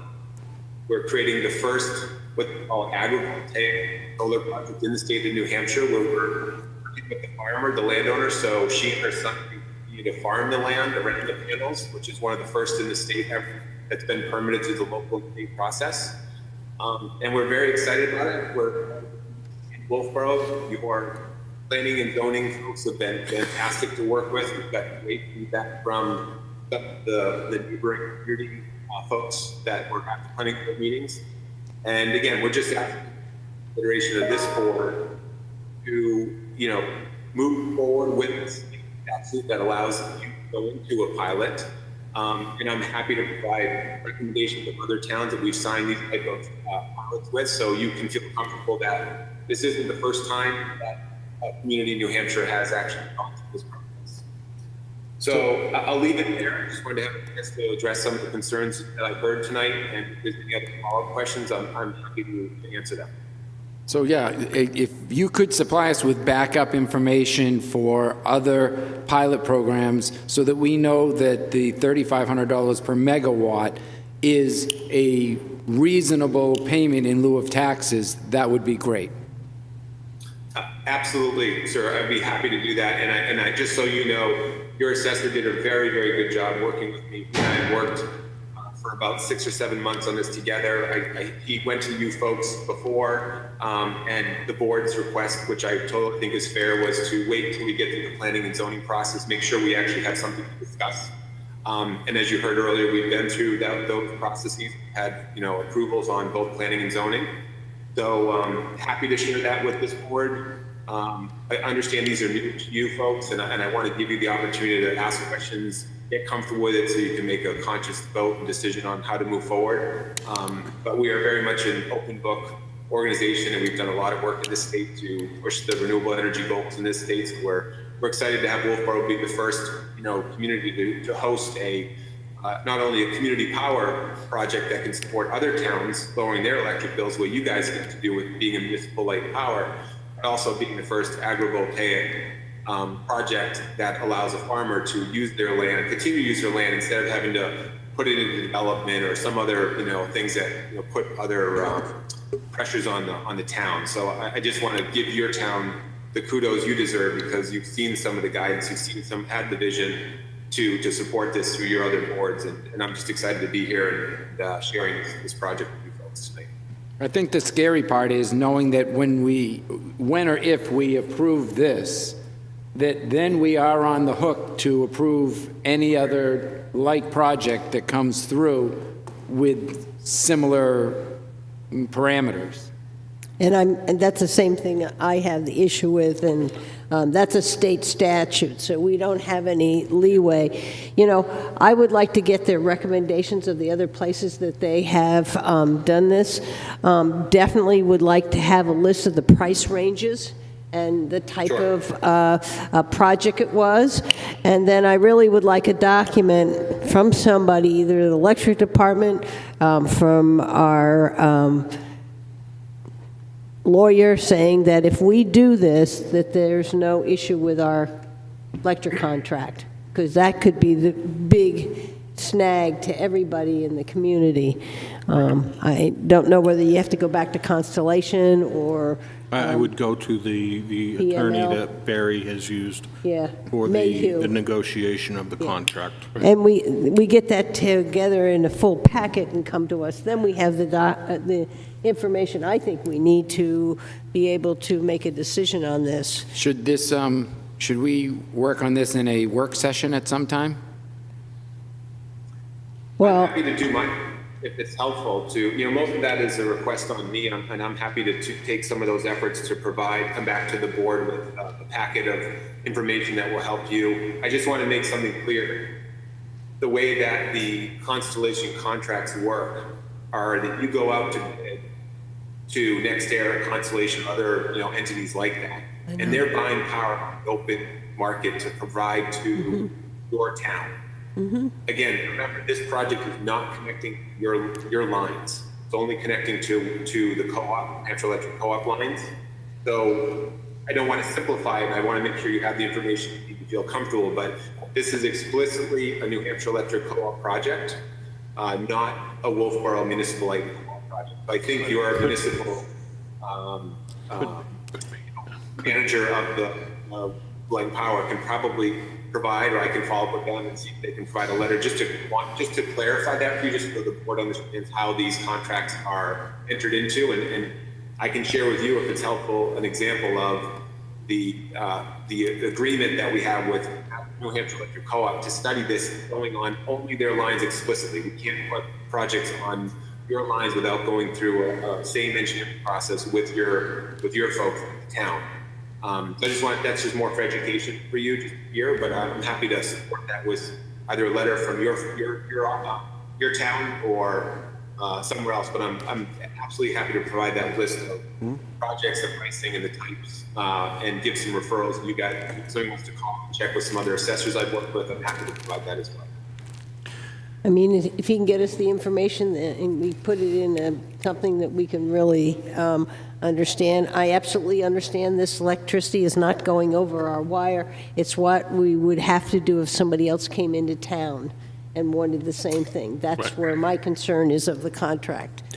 So. And I think, and that's a good point. I think that I can maybe follow up that with your municipal light and power manager, but I don't believe Wolfeboro I don't think your municipal light and power actually has the option for you. I don't think you have the policy or the rules that allow somebody you can put solar on a roof or on a business if you're in Wolfeboro's utility service area, but I can't just go put a solar project out in an open field somewhere, connect the lines, and try to sell power to the utility, the municipal light power utility. That is just like you negotiate with Constellation to get your power from them. That would be the process that you have to go through. But right now, to my knowledge, there's no rules or regulations that allow somebody to build a project like this. This is explicitly related to New Hampshire Electric Co-op and Eversource. You know, if we were in Eversource territory, some of the other investor-owned utilities. So maybe just some clarification from your folks at the utility company could provide some comfort that, you know, there's no method for somebody to do it. And yes, you have a viable concern that there's a law here. And really what I will tell you does is that's just setting fairness, because, you know, if a solar project comes to a town with it, you can do multiple projects, and I've done this in other communities. We just like to come through and know that from project to project, we're treated fairly, and we're not, you know, unreasonably burdened with an additional pilot payment that's different than the prior project. And I think that's really the intent of it. But I think you've got some built-in safeguards around utilities restrictions I talked about, the fact that you're in municipal light power, and that I'm not aware of any specific rules that would allow anybody to do that in your town, within your municipal service territory. So if I come back to the board with some of those clarifications, you know, maybe that's could offer some of those solutions to help. Yeah, so I think it's pretty much the board's in agreement. We'd like to get more information together, obviously, before we make any kind of decision or commitment here, and to make sure we're doing the right thing for the town here. So rather than make a mistake and then have it kind of come on us or everything else in the future. So I think, you know, until we get more information, I don't think we even need to think about a subcommittee or anything yet until we get that information digested a little bit, and then we can talk about our next step after that. That's great. And may I ask the board, could you provide the name of the, whoever is, what's the name of the person who is the manager of your municipality, so I can reach out to that person correctly? James Pineo, P-I-N-E-O. And I have your contact information, I believe, and I'll contact you tomorrow.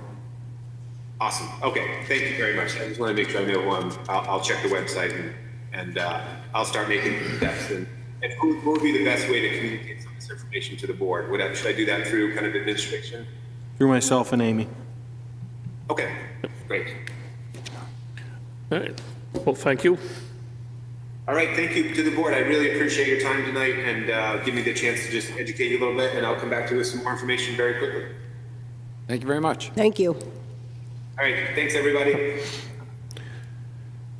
Okay, next on our agenda, Mr. Cordelli did not come in tonight, they canceled, so we will jump down to a letter of support for the Railroad Freight House, the CDFA grant.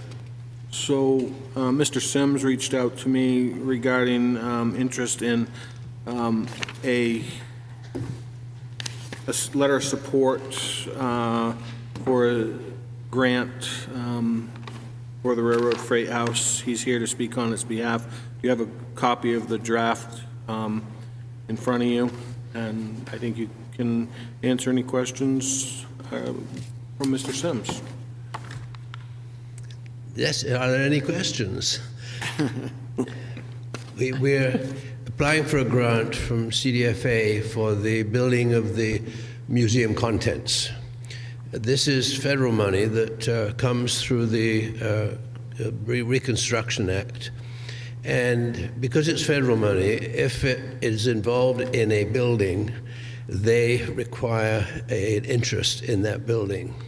And so we are very specifically telling them that all leasehold improvements to the building will be completed before we do any of the work that we're asking for their grant for, so that the work will be personal property of the museum. And the way to distinguish it is, if we were to leave the building in 5 years' time, what will we take with us and what will we leave behind? And so it's the proposal for building the personal property of the museum, which is the layouts and the scenery and all of that stuff, and hiring an initial museum director and preparing for the opening. And so that's the proposal, the work that we're applying for the grant for. And we would very much like your support and endorsement for where we're going and what we're doing. And this is the letter to help in that. Linda? Did you get a grant for any of the construction? Did you get a We did. CDFA grant for earlier? No, the only grant we got was the LCHIP grant. Yes. Okay. And that was strictly for the rehabilitation. So are there the same restrictions on this grant as there was on the LCHIP grant? Period of time you have to commit to or anything like that? I'm sorry, I didn't understand. When we did the LCHIP grant, we had to get into an agreement, a 10-year agreement. Stewardship agreement. Yes. Is there any kind of agreement that we have to be for set a time for this one? No. No. My last thing was, I did ask Jim whether the town had any desire or had any building that we might want a CDF grant for, and he said no, so that takes care of my questions. Oh, good. This grant, John, does this require any type of a match from the town at all for this, or is this strictly whatever the cash amount is? That's it? Do I need what? I'm sorry. Does this grant require any type of a match from the town financially? Not from the town. It requires a 15% match that will come from, we already have that lined up, from private donors. Okay. So it does not involve the town. It remains an arm's length relationship between the town and the museum. All right, thank and you. the money will come to the museum. Any other questions? Who would you want to draft the letter? The town, or will you draft the letter for us? Town in your manager and I packet. drafted it, and you should have a draft in front of you. Here. Already here. I didn't see it. Oh, there it is. Here it is. John and I worked together on it. You just need to sign it. All right, so you need a motion? Do. Move to have the Board of Selectmen endorse a letter of support for the Railroad Freight House regarding a grant. The attached letter would allow the Lakes Region Model Railroad Museum to apply for a CDFA grant, whereas the town of Wolfeboro owns the Railroad Freight House with the intention of entering a long-term lease with LRM upon the issuance of a certificate of occupancy, a grant award to be of value to the LRM, who would also be responsible for the grant administration. Second. A motion by Brian and a second by Luke. Any other discussion? Seeing none, all those in favor? Aye. Opposed? Thank you very much indeed. Thank you, John. All right, next on the agenda is the discussion for, or actually approval for the Level Up Pickleball Camp to rent town property. I believe Christine has got information for us.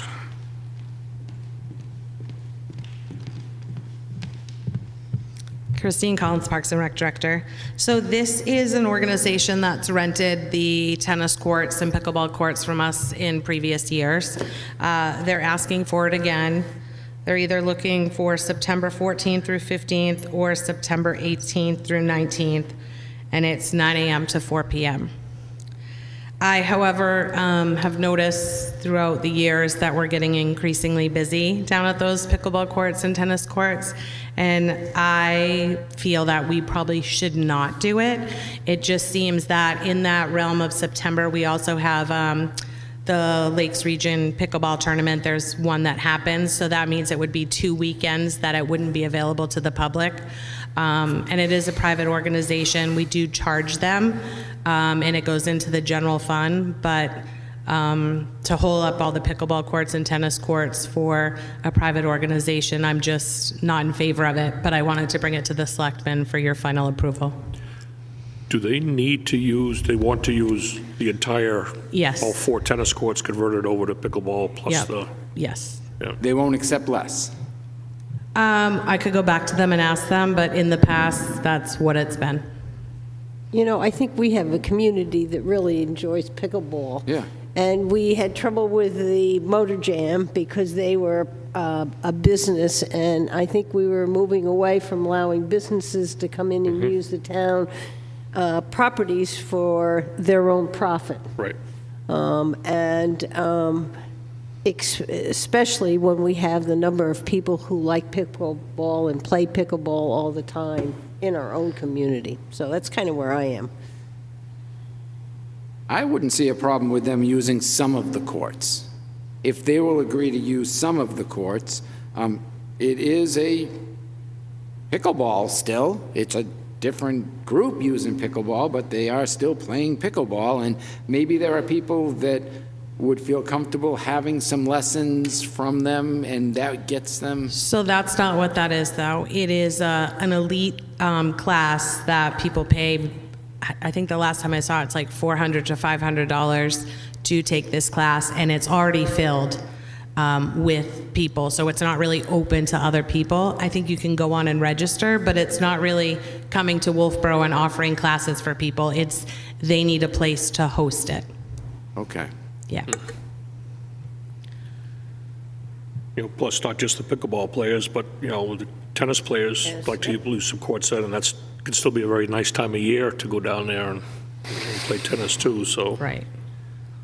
But I always had the same note written here that Brian talked about of possibly seeing if they would use less courts. You know, I thought, you know, maybe giving them, you know, one tennis court and the pickleball courts, and then we still have 3 courts available for, you know, public use, but. So, but I think they do fill the class because they're sending, typically last year they sent 2 instructors. One thing that did happen is last minute they called me and they needed an indoor facility because it was super windy that day and they were trying to relocate. So I don't know. I mean, I'm bringing it to you because we did make that decision with Abenaki and having a private group. So this is kind of along the same premise. So I just wanted to get your input to make that final decision. No. How about they rent the Pop? I was just thinking that. Yeah, Pop Whalen, take them off our prime spots, the tennis courts and pickleball courts downtown, and let Offer them that. rent and get some business for that facility. So I would be in favor of them renting space at the Pop Whalen. I thought about that also, but I didn't know how early we were going to have ice this year. So we're still getting requests, but I don't think it's coming after that. So I think we would still be in the wheelhouse to be able to rent that. Okay. How many courts do they need, or did they use last year? They used all of them last year, so we have 6 courts in Pop Whalen, so I think it probably could be in their wheelhouse, and then they could have a rain or shine event. So that's something I was thinking about. That's what they should do. Yeah, offer them that, see what they say. Okay. All right. They probably have a deadline they need to know by to Yes, so they're confirm. waiting anxiously, so I will reach out to them to let them know. Yep. Do we have a deal for them? Okay, thank you. Thanks. Okay, where are we here? I don't want to shut them out. Next up, discussion on the bridge maintenance program. So, in 2022, at the close of the year, the state under SB Senate Bill, I believe it was 410, issued funds to each community within the state, one-time opportunity for funds for bridge maintenance. The town of Wolfeboro received $112,573.69. Interestingly enough, concurrent to finding that, we also found that the town had developed a bridge maintenance program with the draft document commissioned in 2016 and released in October of 2017, which lays out a very nice program as to how we should be maintaining our bridges. This was done previous to the Pleasant Valley Bridge replacement, which occurred. And one of the items that we've identified is we haven't followed this plan. We followed up with Quantum, and there was actually a final report issued, which I actually emailed to the full board in, I believe, 2018. And I think we all know that bridges are expensive. and we need to be able to maintain them. So Casey, our finance director, Steve Randall, the director of Public Works, and I sat down. We've had numerous conversations about this, and what we'd like to be able to do is essentially create a bridge department. That bridge department would have its own account number. This would give transparency to see what we are spending on bridge maintenance going forward, and give us an avenue to better track it. But one of the items that we need to do is we've got to do some basic maintenance on our bridges. And Steve's put together a package of equipment that he's going to need for his staff to be able to go out and take care of our bridges. And we've also, today I had a conversation with New Hampshire Planning. Fundamentally, they see no issue with the purchase of equipment. They're going to get a definitive answer on that. As well, our own legal felt that it was a prudent use of funds to spend $20,000 approximately for the purpose of purchasing a trailer and outfitting that trailer so that we can go maintain our bridges. Steve Randall, Director of Public Works, is here to answer any specific questions you may have, and I can try to answer any questions you may have as well. Linda. Yeah, I just want to thank you for getting that report. That really made a huge difference to me, and we had it done. By golly, we better use it. So thank you very much for hunting that up for me. I was surprised that we have the 4 bridges, but our bridges are relatively new. I was here for the washout of the Bay Street Road when those culverts went out. I was here to enjoy the Pleasant Valley Road one, and so, and Whit Neck was done just before I came on, and same College Road earlier. So they're in very good shape, the report said, so it seems makes sense for us to maintain them and keep them in that shape. Yeah, I agree. You know, it dove bridges for quite a few years too and stuff, and it's a process to keep them up and stuff like that. You know, it looks like you got a good list of what you're looking for there, Steve. Yep. Did you also think about, or did you price out any of the siloxane sealer to have a drum of that available? Or? Yes, I don't have those numbers with me. Basically, that was going to be on a more of like a maintenance side scale. So between you know, cleaner, sealer, guardrails, bolts, the normal maintenance wear and tear things. If we got to do crack sealing or seam sealing, put it over that part over there, yeah, because I know stuff is fairly expensive. Yep. So that was going to be on a more of the maintenance, actual material maintenance half of it. So as we go through, we're going to go through, do a bridge by bridge, basically update these, and then take them from there. Start with the pressure washing, the cleaning, and get them sealed, and then just start to kind of bring them up to speed based on a very nice program that is all set up. Just needs to be implemented. I mean, if needed, you can use the equipment for other things also, correct, too? Yes. I mean, this is going to be, so my plan is to allocate 2 guys out of the crew to do bridge maintenance. There's a lot on this list for 2 guys to do. So then if there is overflow, absolutely, it's a matter of, you know, if they're down, we have a pressure washer on here, if we have to pressure wash the docks. So that kind of goes along with it. Sidewalk repairs, too. Yeah. Well, the other thing, like, you know, go to Brian's thing there, the, you know, any, you know, precast concrete block retaining walls can be done the same way. You know, we put sealer on those too, the same sealer we'd use, and correct. Get a little more life out of those and stuff. So, no, I think it's a great idea and a great thing to get set up. And I don't know if everybody's aware, you know, maybe the audience, probably the board knows pretty much, but the DOT does come out. They inspect all our bridges every 2 years. They'll supply the reports. We got copies of in that report that was sent to us. They were a few years old, but every 2 years we do get updated. Then if a bridge does get up on the red list, they'll come every year to inspect it to keep us informed of how it's doing or not doing. So And I think we should just be clear, the Townsend Dam is not a bridge. Correct. So that would not apply to this, although we could do some maintenance associated with it as needed. It is not specifically a bridge, and we have a few of those in town. Yep. Just to be clear to the people out there. And once we get the okay from the board, we'll take that 2018 report and actually put it up onto the website so it's easily accessible for everybody to see. I have one more question. Pardon? I have one more question. Sure, go ahead, Linda. What do you do to protect the water from getting the sealant in it? So a lot of that, I've done a fair amount of research on it, is to get green, environmentally friendly sealant, that if it gets in the water specifically for bridges, it doesn't hurt the water quality. So you can get green? Correct. And you're going to do that, right? Absolutely. Okay. Yes, absolutely. Any other questions for Steve or Jim? Do you need a motion? I do.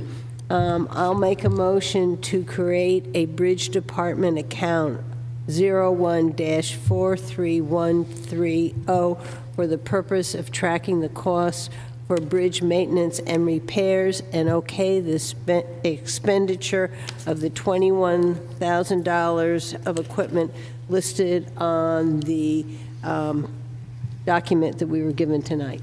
Second. Motion by Linda, second by Brian. Any other discussion? Seeing none, all those in favor? Aye. Thank you. How's that, Steve? Thanks, Steve.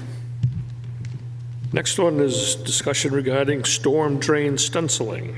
So last fall, we had an individual come in public input and discuss stenciling around our catch basins and identifying where those dump into our bodies of water. So this is that time of year. We decided that it wasn't a good idea to do it then. It was cold, getting ready to snow, and we'd have to come right back out and do it. We're getting to that time of year where people are out and about. Highway department's cleaning the streets. It's going to be shortly, they'll be painting crosswalks and parking lots. And with that, I have a proposal in here to purchase some 12 by 23 stencils, which has a picture of a fish on it and says dump no waste, drains to the lake. Additionally, while I was researching this, I also found that there are options out there which some communities are using, and they're actually a decal that is adhesive that sticks to the sidewalk, and you can basically design it any way that you like. And one of the interesting things about it is you can attach a QR code to it, so people could utilize that to get resources through the town, such as Wolfeboro waters and water quality statements, etc. I'd like to be able to try and get a few of those this year to try as a pilot to see how they hold up and move this forward. But I'd like to get approval from the board so that Steve, when he gets out there painting, we can get this stencil ordered and get this done, and then as well to try and get a couple of these adhesive type of decals and see what we can do in the future, and hopefully refer that to Wolfeboro Waters. So you're looking to get a combination, Jim, of the stencil and some of the decals? I would only do a few, the minimum order of the adhesive. Because I went online to this company to try and see what kind of pricing they get for that and see how it worked and stuff. It seems like, it's been tried and does work well as far as sticking to concrete and asphalt, things like that. I really doubt that it's going to survive a winter up here, but it would definitely survive the summer season and the fall season. I couldn't find any pricing on that. I don't know if you got into any of that. I haven't got that far. Okay. Linda? Yeah, I was downtown today, and I think I was around the Yum Yum shop, and look what's on. right by our drain, pass it down to them. I don't know if it's just that one or whether there are others around, but it's the decal sitting right there in front of a drain. Yeah, that one's been there for a couple of years. Yeah. I know that So previously they tried some that So were it shows that they'll hold Yeah. up. interesting. Yeah, I was surprised. I went by and then there it was. You want a motion, Brian? Yeah. I'll make a motion, we move forward with the stenciling. Second. Motion by Dave, seconded by Luke. Any other discussion? All those in favor? Aye. Opposed? Okay. Next one on the agenda, the Depot Street Central Ave parking. Okay, so we had a workshop with the police commission. One of the items that was discussed in that meeting was the intersection at Depot Street, Central Ave. The current flow of traffic in that location, Depot Street has two-way traffic without a stop sign located at the intersection. Depot Street has 4 parking spaces, which are parallel parking. Traffic on Depot Street can only flow onto Central Ave. Traffic can flow from Railroad Ave to Central Ave to Depot Street intersection up Depot Street toward Glendon. In conversations with myself, Steve Randall, Director of Public Works, and Lieutenant Maloney of the Wolfeboro Police Department, and we've sketched it out here for you.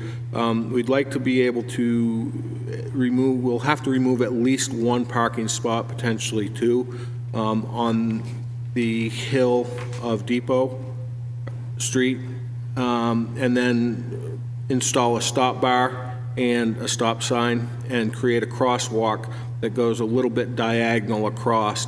We looked at creating a straight across crossing, but the problem is we don't have the tip downs to do that at this point, so that would be problematic for us. So that's what we'd like to do immediately.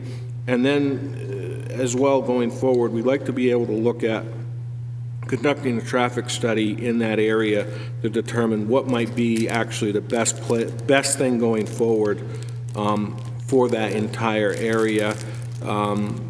We will be, hopefully, as part of the South Main water reconstruction of 2024, part of that project also involves the Railroad and Glendon area, or Railroad area, just Railroad and Central, right? Yep. And so we'd like to be able to study that traffic so that when we come in and do that work, we can come together with a final project that makes a lot of sense and promotes the flow of traffic and safety for our pedestrians. Not sure what your thoughts are on this sketch, but that's kind of what we have proposed. I think you ought to move forward. We need to try something there. And I agree that maybe in the future you'd have some kind of a traffic study done if this doesn't work. John, you'd like to speak to this being in your neighborhood, right? It's right outside our windows, and we watch it every day. I have a number of thoughts that on that situation, and I would ask if I could be involved in the discussions leading to what you eventually decide to do. For example, cars coming down Depot Street to turn left onto Central Avenue generally start moving to the left halfway down that hill. So I don't know where you would put the stop sign. Would you put it halfway down the hill? Because they're already moving to the left. Traffic moves quite slowly in that area, and I have not seen an accident. I've seen cars going into shop fronts, but I've not seen 2 cars collide because everyone is moving pretty slowly. And I remember the adage that Dave Ford once said was that you make it so that traffic goes slowly, and then it's safer. The moment you try and straighten out the congestion, then you start to get more accidents. So I'd be curious to know if there have been any car-to-car or car-to-pedestrian accidents in that area. And if we can add the conversation to your deliberations, I'd be very grateful. All right. Thank you. Thank you. Any other questions or comments from the board? Well, my reasoning for putting a stop sign there, moving, and the crosswalk is because of the accidents of the cars going into the nail shop, and they come down, and as they turn around, they're moving fast enough that they seem to run into the building. And we were hoping that if we got them to stop and then come around, that we could stop what was happening. In fact, the last time, I think somebody in the shop got hurt. So that's what's the motivation to do this, not the worry of two cars colliding. And it just makes a safer way. It gets an easier way for people to get across there. Well, I think at any time you add a crosswalk, people pay attention more to crosswalks, not so much to stop signs. I think the cars that went into the nail salon were parked there already, and she went forward. At least the last one did. She went forward instead of going in reverse. So I'm not sure that speeding coming down that hill was a cause of that. But again, that is the truth. I'm sure that all that kind of information be available through the police department would have records, and they could give us some history for the intersection there, so. Well, but yeah, I think definitely want to move ahead here with the project, so. Guy? Guy Maloney, I'm a lieutenant with the police department, but I can speak relative to the crash into DP Nails, because I was the investigating officer, but that crash, the previous gentleman was accurate. The driver backed up and then got startled, was parked, and then accelerated and then went into the building. So. Okay, thank you. I think the stop sign is going to be very useful there. And if it comes down to, if you're going to eliminate one or two of those spots, there's only 3 right there. And the reason why people start going to the left, I think, down that hill is because if people are parked in those 3 spots, the road becomes very narrow, and it's like an immediate, it forces you to start going to the left, as opposed to if you had the ability to have a stop sign in a line where you could come down to a straight point, and then either people are coming straight up the hill and you could allow them people to turn. We did discuss heavily the idea of making that one way, but we felt that was a little too aggressive, and we really needed to have a traffic study to tell us that that's the direction to go, rather than us unilaterally making that decision. Yep. Well, like I said, this is an inexpensive way to try and create less issues there. So I'm in favor of it. I think we talked quickly too, or mentioned about putting up 2 stop signs, one on each side of the road there, because people tend to be looking to the left and actually kind of driving over that direction by the time they come toward that intersection, so it'd be a little more visible on the left side too, as opposed to just having the one on the right. So I don't know if that's be worth looking at too, be the cost of another sign and post. And yeah, I think we can handle that. I was probably sitting up in the shed somewhere up there. Yes, right. We probably have one. Okay, do we need a motion for that, or we just move ahead, Jim? I would like a motion. Okay. Install the stop bar and cross lap. Move forward with the Depot Square crosswalk and stop sign. I'll second it. Motion by Dave, seconded by Linda to move ahead with the Depot Street stop sign and crosswalk. Any other discussion? All those in favor? Aye. Opposed? Abstain. And 1 abstention by Brian. Okay. Next on the agenda, pickleball facility concept plan. So I had an opportunity to meet with a couple board members, pickleball group, to discuss the direction moving forward after the last meeting and the MOU, so that they could do a feasibility site study at the Pop Whalen Abenaki facility. When we sat down, talked about it, I put together a quick MOU based on some templates that we have now.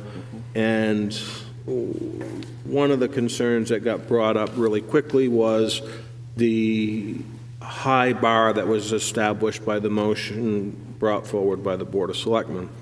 As you may recall, we laid out a number of concerns, and we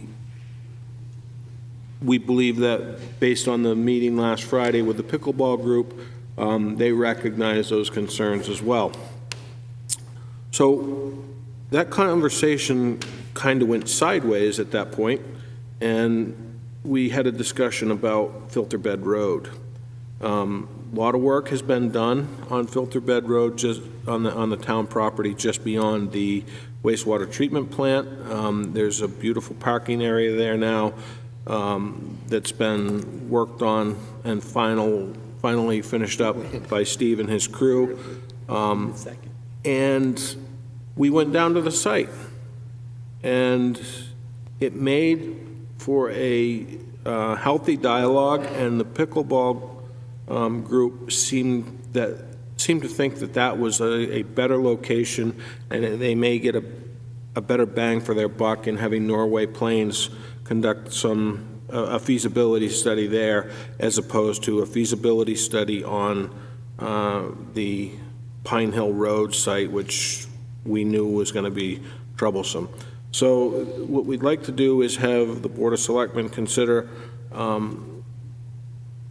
pickleball facility concept plan be studied by Norway Plains for the Filter Bed Road site. Thank you. Yeah, I just say, Linda and I went down, met with Jim and a small contingent from the pickleball group here, having that discussion, and then as Jim brought up the idea of Filter Bed Road, and we decided to all go down and take a look at it that afternoon. And it was, very eye-opening, I guess, to, for everybody down there, and it seemed like a very good idea and a good thing to investigate further anyway. So I'll just leave it at that for me right now anyway. And I don't know if Linda wanted to add anything. Yeah, I thought it looked like a real good possibility. We could have pickleball down there. It still could be a parking lot, and it would have the parking for any people who wanted to go that way on the cross-country ski trail. So I think that's a site that's going to be used by many different people, and I think it looked like a better spot for the pickleball facility, and we'll have less issues. Plus, the utilities are all right there too. We have water, we have municipal sewer right there. So it was very convenient for a lot of the things they would need there. Yeah, and that area has been underutilized for years. We've tried parking lots, and it's too far from downtown. We tried a public safety building, and you couldn't get access for the large equipment. So kudos, Jim. Good idea.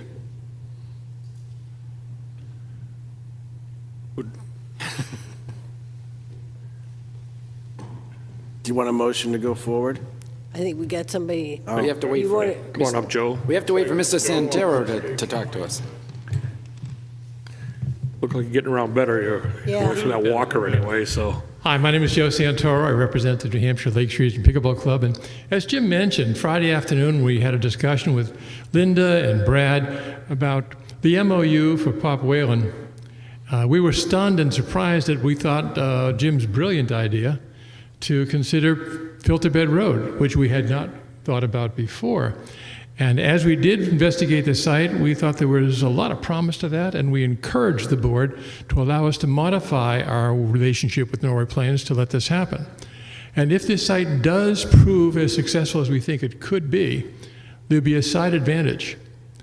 The 50 or so parking spaces that we normally use at Foss Field would then be freed up for the merchants, because our pickleball players would start going to Filter Bed Road, which gives you the benefit of additional parking in downtown Wolfeboro. So we encourage you to allow us to pursue it further. And of course, the results of that study will be brought forward to you so that you can make a final decision on what next we should do. Thank you, Joe. Board members? We got a wing of movement? You gonna make a motion? Or? We got a wing one? You want to do it? You want me to? Go ahead. Move to approve the Board of Selectmen authorizing Norway Plains to do a preliminary study for a pickleball facility on Filterbed Road. Do we need an address, Jim? Nope. Second. Motion by Brian, seconded by Dave. Any other discussion? All those in favor? Aye. Opposed? Moving forward. Good job. Okay, next on the agenda, approval for Wolfeboro Water's letter of support. Yes, Amy sent to you 2 documents. On Monday, the Wolfeboro Waters Committee met, and they have put some notes on the shorefront resident district document, some comments that they, and areas that they would like to see some changes. This is, the planning board is planning to work on this document in the near future. Since we are a subcommittee of the Board of Selectmen, they felt that they wanted to let you at least see it prior to us sending it to the planning board, so that is that document. The second document is a letter also they would like to send to the planning board. It is looking at the stormwater management regulations for commercial projects in relationship to the Hunters project. They're concerned about the runoff from the slope of the parking lot, the extent of impervious surface, the automobile intensive use, all combined to make a high impact site. And they're concerned about the runoff, and this is their letter. They wanted the Board of Selectmen to see it prior to them sending it over to the planning board. And so that's why I had it put into your packet. So if there's any questions or concerns, you have an opportunity to make those comments. Okay, thank you. Do we need any? No, it's you just know, more it's really information. more informational, and if there was an issue that they could address it, but since there is a subcommittee, they feel that they should let you see their documents. Okay. Linda, that never made it into my packet. Didn't get in mine either. It was emailed Monday. Email, yeah, so. No. It was. Yep. Yeah, Amy sent it Monday morning. Or I think it was Tuesday morning, because it was Monday I had the meeting, but it was emailed, and it was on the agenda, and then the email came out. Okay, next is the, our board committee assignment, rules of procedure and Primex training. So why don't we start with the assignment to the different boards and committees here. We'll start right up at the top there, the agriculture, the Ag Commission. Why are some of these in yellow? Mostly my name. No, I got a few, Luke. I got a few, too. Brian said it's the naughty list, so I didn't know. It's a naughty list. The more yellow you have, the naughtier you are. I have no yellows. No? See? I got a couple, but Linda and Luke beat me. Okay. Ag Commission, currently is Dave. Yeah, I'll stay there. Okay. Budget Committee is currently Brian. Do you want to stay there, Brian? Yes, I will. You all owe me. And the alternate for the Budget Committee is Linda currently. Okay. You going to stay there, Linda? Yep. All right. Cable TV Advisory Committee. Yes. Luke there, going to stay? Okay. The alternate for the Cable TV, Brian? I'm there. They're there, okay. Chamber of Commerce, Luke? Yes, I'll continue doing that. And the alternate for Chamber, Linda? Yes. Okay. The CIP Planning Committee, Linda?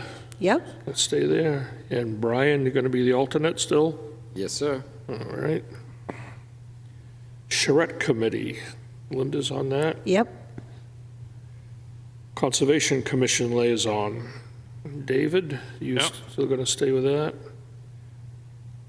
The Economic Development Committee is currently Brian. Yep. The alternate for the EDC, Linda. Yep. Special events last night, Linda. Yes. Stay like that one. Yep. Emergency Management Committee, Dave is on that. You want to stay there, Dave? Yep. All right. Emergency Management Committee alternate. Yes. In yellow, Luke. Yes, I'll continue doing it. Emergency Operations Planning Committee is Linda. Yep. Emergency Operations Planning Committee, Luke. Sure, yes. On there too.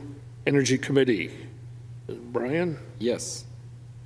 Friends of Abenaki, Dave. Yep. Gonna stay there. Okay. Friends of Libby Museum. I had talked to Luke about if he'd like to change just to get a fresh face maybe in there with the changes we've had there and stuff, so. Luke Yes, has I will agreed to do that. So Luke will become Friends of the Libby. Hazard mitigation, that's me, I'll stay with that unless somebody else wants it. Heritage Commission, and Luke. I'll continue doing it. Library Liaison. Yes, I'll do Linda. that. Mm-hmm. Wolfeboro Milfoil Committee, Linda. Yes. Stay with that. Wolfeboro, another Wolfeboro Milfoil Committee, Brian. Yep. Negotiations Committee. Dave's been doing that forever and a day. Yep. Planning Board, it's been me. I'd just soon stay on that if everybody wants. Planning Board alternate. No, I need to get off of that since Roger's on the planning board. Yep. I think it's, So we have somebody who would like to be the alternate to the Planning Board, representative for the Board of Selectmen. I'm on zoning board. Yeah, so. You have to do I have to do it. 1, 2, 3, 4, 5, 6, 7, 8. How many, you know? Hold on, we'll go back to that. I absolutely can't do that one. Yeah. Police Commission Liaison. Yeah, that's Luke. That might be Luke. Either two of us or I would like to do it. Flip a coin? Can't we have an alternate too, and I can go as an alternate? How do we, can we set up alternates just at random here? Do we have to have a vote on that, or? Sometimes we just do it. Some committees will allow an alternate. If Brian wants to be an alternate and come, we give them, I'm fine with that. You'll stay on as a regular liaison, Luke, and then Brian? Yeah, and could be Brian an can fill in alternate? for me if I'm not there, you know, and I have missed a meeting here or there when it comes to that. Okay, so it might Brian- not be a bad idea, and if Brian wants to really be involved, So I'm we'll add happy to have him. So we'll add a Police Commission liaison alternate. Yes. But what about planning board alternate? Brian, we'll come back. I would do it, but I'm on the zoning board, so it'd be, I think that would be a conflict. Yep. We'll come back to that one. The problem with that is the capital improvement takes a lot, and the budget committee takes a lot, and the planning board takes a lot, and I like to be married. But I think the other thing is with the planning board alternate, you don't have to go to every meeting. I happened to do that because I wanted to learn more about the planning board. I got 1 year Yep. before I. So Brad, you're staying as the planning board? I'm staying on, yeah. I'll do the alternate. There we go. Now we're bargaining. And I really don't miss any meetings until now, but no, just kidding. You can see right now. That's what I figured. Okay, Public Safety Building Committee ad hoc. We have Luke and Dave on there. You two Yes. want to stay on? Dave, you good? Yes. Yep. You get your fingers in. Last night, But that's on twice because the special events last night, well, that's the same committee, so that can just be taken off. oh, okay, yep. Yep, all right.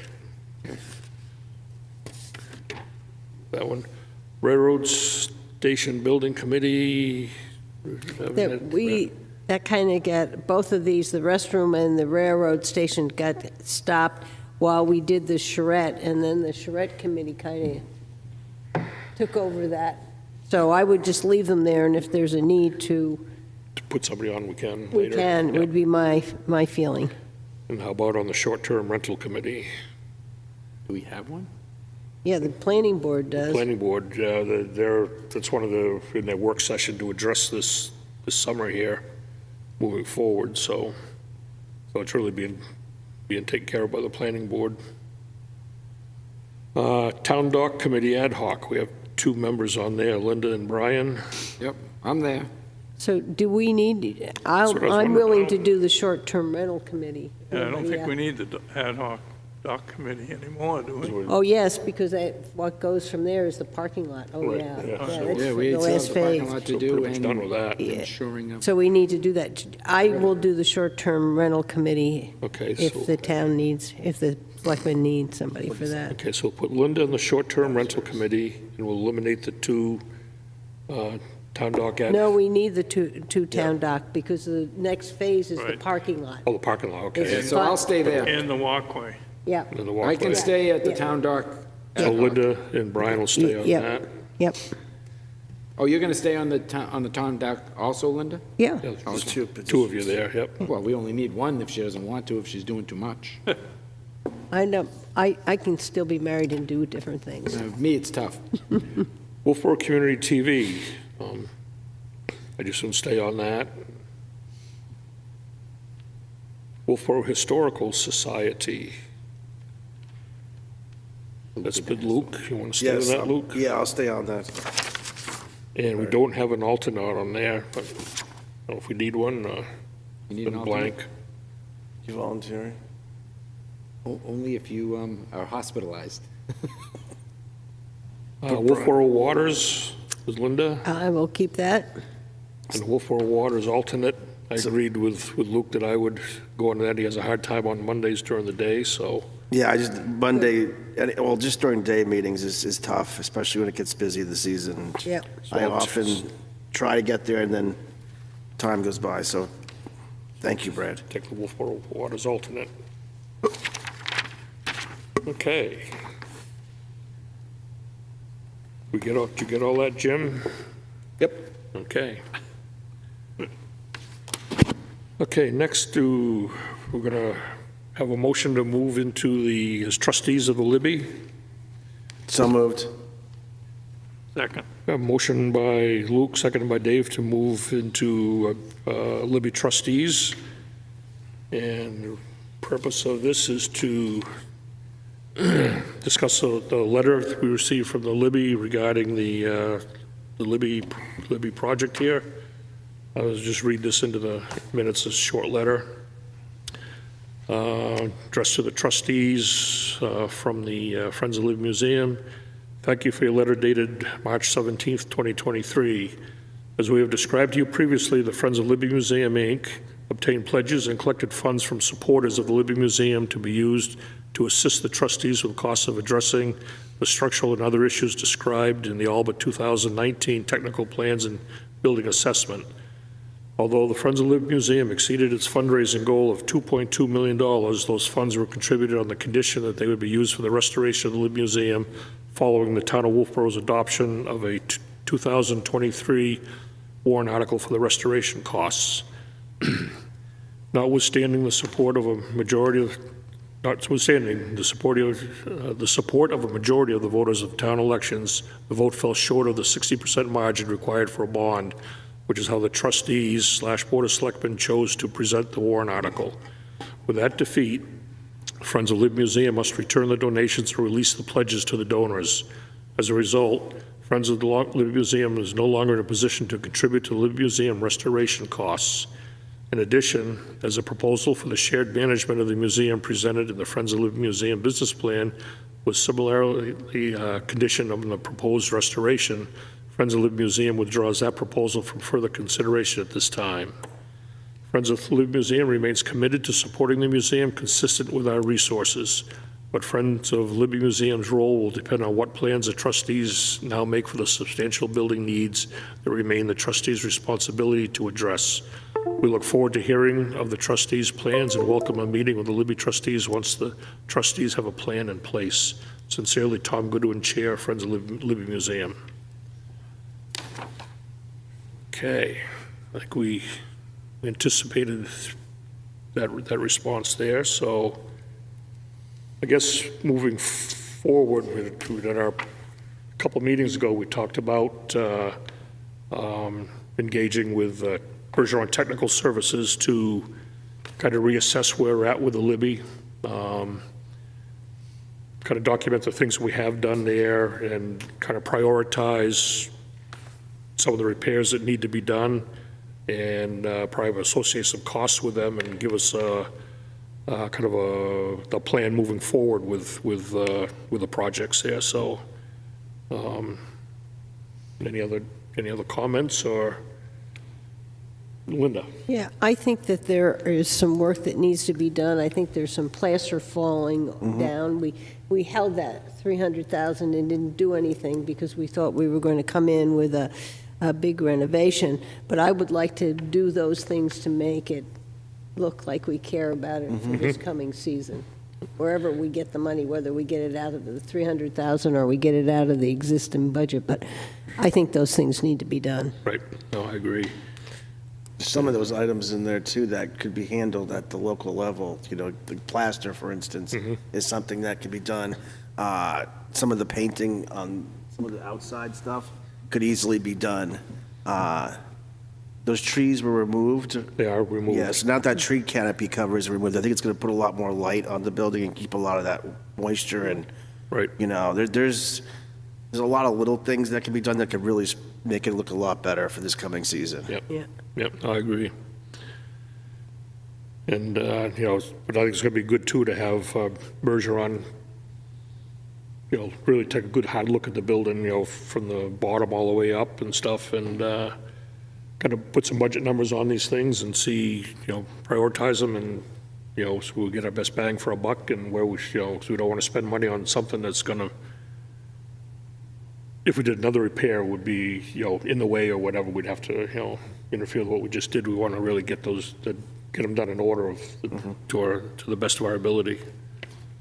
I'd like to see if we can have town council or someone look at and see if we can't dual purpose the museum. It says in the deed in the will that it has to stay as a museum. And we could keep it as a museum, but maybe have a potential second purpose for it at the same time. And add some value to it and use it for another purpose that benefits the citizens in Wolfeboro. I don't know exactly what that purpose would be. I don't know with a small addition if we couldn't do something else that would help support the museum and benefit the town in a way. Makes it more attractive to visitors. I'm not sure, but it's just a thought. So what you're asking for is a town attorney opinion on whether we could put something other than a museum in a section of the museum or add a section to it for something other than the museum. Yeah. I can I reach have out no and problem get with that. asking that. Yeah, we can ask the question and Yep. go from there. Any other comments or anything else on while we're meeting as the Libby trustees? Okay. I guess I'd entertain a motion to come, there's nothing else under Libby trustees, so I'd entertain a motion to come out of. So moved. Second. Motion and a second to come out of the meeting as trustees of the Libby Museum. All those in favor? Aye. Aye. Opposed? Okay. If we go back to P, it says Primex training. Is Oh. that something that we need to talk about, or is that something, Jim, you're going to cover in your report? It's forthcoming. So if you recall, over the past year, we updated the harassment policy training. I believe that was in the fall, anti-harassment training.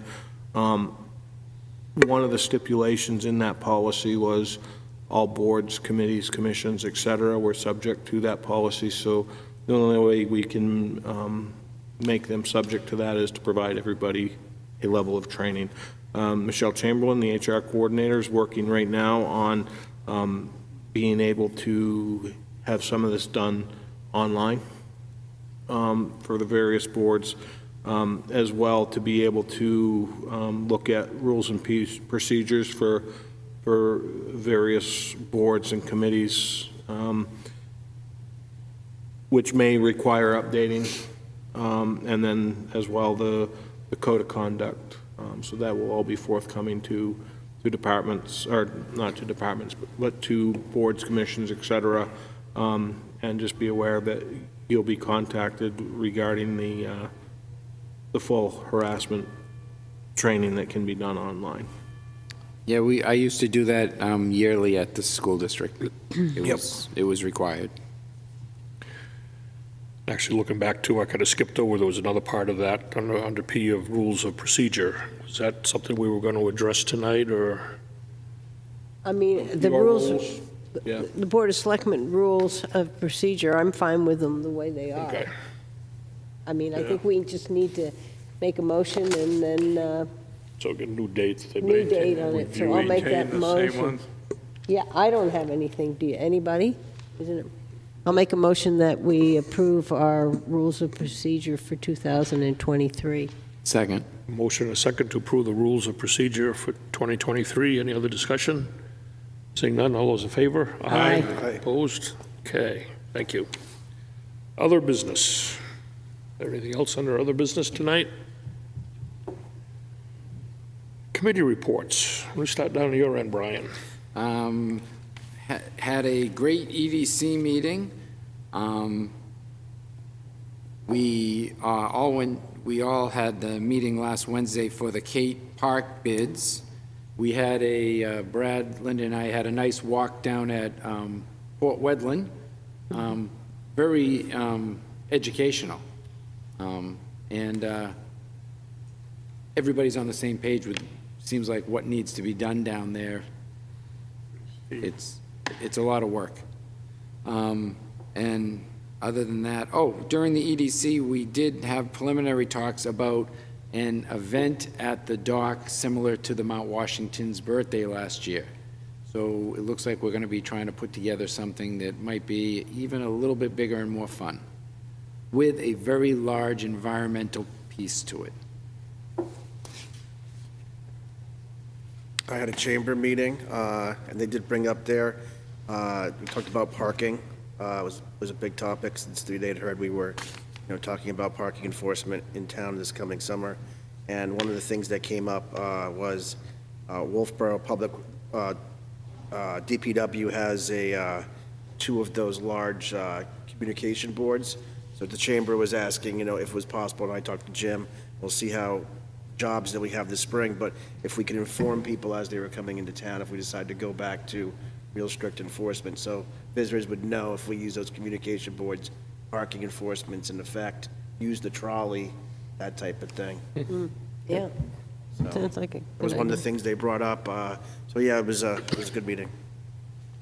I had a library trustees meeting. I went to the Chamber Social, which was up at Morrissey's. A lot of people turned out for that. I did the walk with the engineer at Port Wedland, and one of the things that they're going to look at is to add a second catchment basement at the bottom of the hill before it goes into the lake. So I'm hoping that they can work that into it. I met with the White Gate Road residents, with Jim. I did the pickleball meeting with Brad. I joined Brian with the EDC meeting, and I held a special event Wolfeboro Committee meeting today, just to kind of get ourselves organized. We're not going to meet again until September, but we're starting the preliminary thoughts about next December. Okay, I had a planning board meeting last night. I had a couple of boundary line adjustments and went over our work schedule for the upcoming year. For a community TV meeting this morning. As Linda mentioned, we met with the pickleball group on that Friday. Yes, Friday. We met with them. Attended the bid opening here last week on the Kate Park handicap access ramp down there, and also joined them at the up at Port Wedland, did the walkthrough with with, Steve Randall and Stantec, the engineers, and, it was very eye-opening to see how it was all going to fit in there. So that was it for me. Dave? Yeah, I didn't have anything except the meeting we had last week on the bid opening for Cape Park. Town manager's report. Yeah, just a few things. Brian and Luke forgot we had a very exciting cable franchise committee meeting. We did last forget. week. So, yeah, you didn't forget. What we're looking at this point, I've got a few questions out to the contact, our contact with Breeze Line, waiting for that response. As well, we're going to work on developing, I'm working with IT right now, putting a survey out to the citizens, 5 fairly easy questions. So that'll be forthcoming, and our hopes are to meet again in July and have the Board of Selectmen schedule a public hearing in the August timeframe as to which direction we're going to go with that particular project. Brian and Linda, if you aren't aware, next Wednesday, I believe it is, the 26th, 6 o'clock at the library, Budget Committee meeting. So that ought to be a lot of fun. If you recall, several months ago, the Wolfeboro cross-country people came in front of us regarding an MOU so they could go out and do some fundraising. They're closing in on the point of being able to go forward with construction of the snowmaking line. What I'd like to be able to do is have them come to the Board of Selectmen on May the 3rd, explain where they're at, and get authorization to move forward with a construction MOU. And hopefully what they really would like to do is have this in place so that they can actually make snow this winter. So that's kind of exciting news. So anticipate seeing something from them and myself on the May 3rd meeting. Also have been contacted by Wolfeboro Single Track with the passage of the warrant article. We need to update whatever operating agreement or mechanism we want to have. And I'd like to have 2 Board of Selectmen members assist me with the creation of that preliminary document before we bring it to the Board of Selectmen as a full body. Anybody interested in helping me out with that? I will do that, and we also have to get their financials. Yeah, and I believe that was in the comment that came to me as well. Yep. I'll be willing to help too. Okay, perfect. And then the last item is, if you recall, we talked earlier about the parking situation and traffic situation as a result of the meeting with the Board of Selectmen and the Police Commission. As well, we are supposed to be working toward a solution at the dockside parking lot. Myself, Lieutenant Maloney, attended a virtual meeting yesterday with one of the vendors. It was actually a very informative, educational, and interesting meeting. This vendor has over 45 million users. It's recently been adopted by the New Hampshire Parks Program. And to try to paint a simple picture, the way this works is there's no cost to the town for signing a contract with them. The contract would be 3 years in length. And the way that they make their money is based on let's say a $1 model. So if 1 hour of parking is $1, the charge to the credit card user is $1.40, and 40 cents of that is for the credit card or goes to the service that is being provided. And that's my understanding, whether it's a $10 or a $1, they receive 40 cents. We as the town are charged 25 cents on that for a credit card fee. So we would net 75 cents on this. The interesting thing about it is there's no need for a kiosk because the way they're set up, you can either use the app or you can actually call in and pay that way rather than a kiosk. So it was kind of an interesting way to look at it. As well, if for these people who are signed up with this particular vendor, we can establish geofencing. So if they come inside the boundaries of Wolfeboro, it can give them alerts to parking, where it's available, and whatnot. Additionally, the police department had no issue with the ticketing aspect of it, because the way it works is you register 5 vehicles under one account. When you pull into the parking spot, you register, it tags to the license plate, and it gives you a time as to when you're there, and you go in, you look at it from a enforcement standpoint, and if they've been there longer than the 2-hour or 3-hour limit, whatever that number is, you can simply write a ticket based on that. Police department seemed to have no issues with that concept. So what I'd like to be able to do, if possible, is try to schedule a joint work session with the police commission and the board next week so that we can have a May 3rd ordinance change, which we will have noticed, and try to get this all done.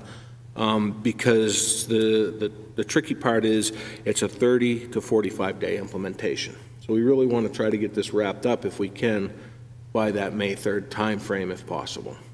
I can try to answer any questions you have, as can Lieutenant Maloney. Linda. I just, so the audience knows that we're talking about just the dockside parking lot. This is a pilot program. And Correct. it's just those, and we have, what, 4 handicap parking spaces down, and it does not apply to the handicap parking spaces. Correct. Correct? And that was discussed with the vendor. He understood it. As well, you know, we thought, you know, the 3-year contract could really make it a 3-year pilot if we so decide. Year 1, we do the dockside parking lot. Year 2, we can open up a little bit and decide where in the core area we may want to do that type of parking if we do. And year 3, it's... I guess I got a problem with 3 years, because I think that if we're going to change to a meter, we may want to hold some public hearings or put a warrant article out, just so. I think there's going to be a pushback from people with parking, paying for parking, and I think we at least should have an opportunity, either with a public hearing or something, for the public to give us input on it. Yeah, If it's a 1-year pilot, I think you can pilot, but if we're talking about committing to 3 years, I'm not interested in committing to 3 years unless we have some input from the public. I'm just, to be honest, I'm against paying for parking anywhere in Wolfeboro. The only other town around the lake that does it is Laconia, and they're a city, and I just think that we're different. I mean, I like the idea of if we had some kind of system that monitored people parking, that would help the police department so that they could write tickets if the person was there longer than what our parking limit is. So, I mean, I don't know if we could have a 2-hour, I don't know if the system works that you could have 2 hours of free parking and then the person gets charged after that. Either that's the way our EV charges work, or then the police are just notified to go write a ticket for it. I like the idea of having the information for the police, but I don't know if we should be the first town other than Laconia to start charging people to park. I don't know. Then I guess I'm at a loss, because I thought that, I apologize because I'm confused. I thought this was the plan that was I think we kinda- talked about having a pilot in the dockside for this summer. That was it.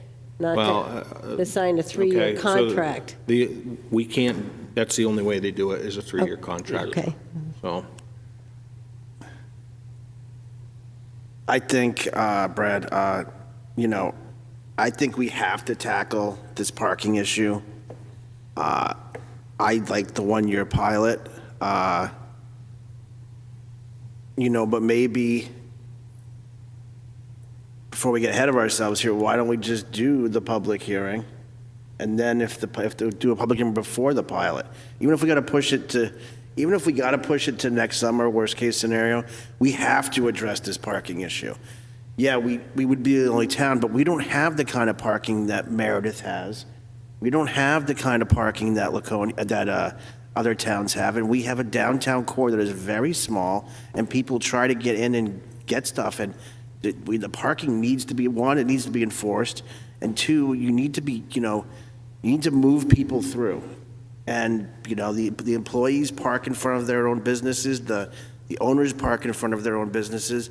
And we've been trying to solve this forever, so I think it needs to be done. So if we need to have a public hearing, I'm fine with that, but we got to keep this thing moving, I think, So, I mean, the good news on the contract is there's no fee associated with the contract.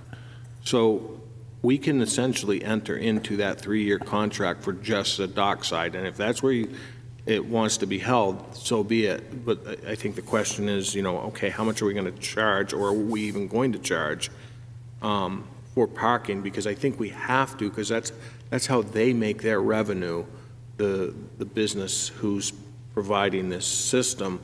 So I mean, we can certainly hold the public hearing and have that on May the 3rd to get input from citizens if you like, and then we can go from there. The trouble, I think, is we're going to be a little bit behind the 8 ball, which is fine. Just truth in we could still advertising. do that, and we could still have the enforcement aspect of things this summer. And then if the pilot has to happen next year, or if the voters come and we hear from, if the voters don't come in, maybe we have some support. I know people are going to be against paying for parking, but I think a lot of people realize how hard it is to come to Wolfeboro and get a spot, and you see the same vehicles sitting in town all day long. And that's the enforcement piece. Yeah. And that I would like to see us, I have no problem putting a pilot in at Dockside, because we talked about that being our prime location. Yep. And you pay for the prime location.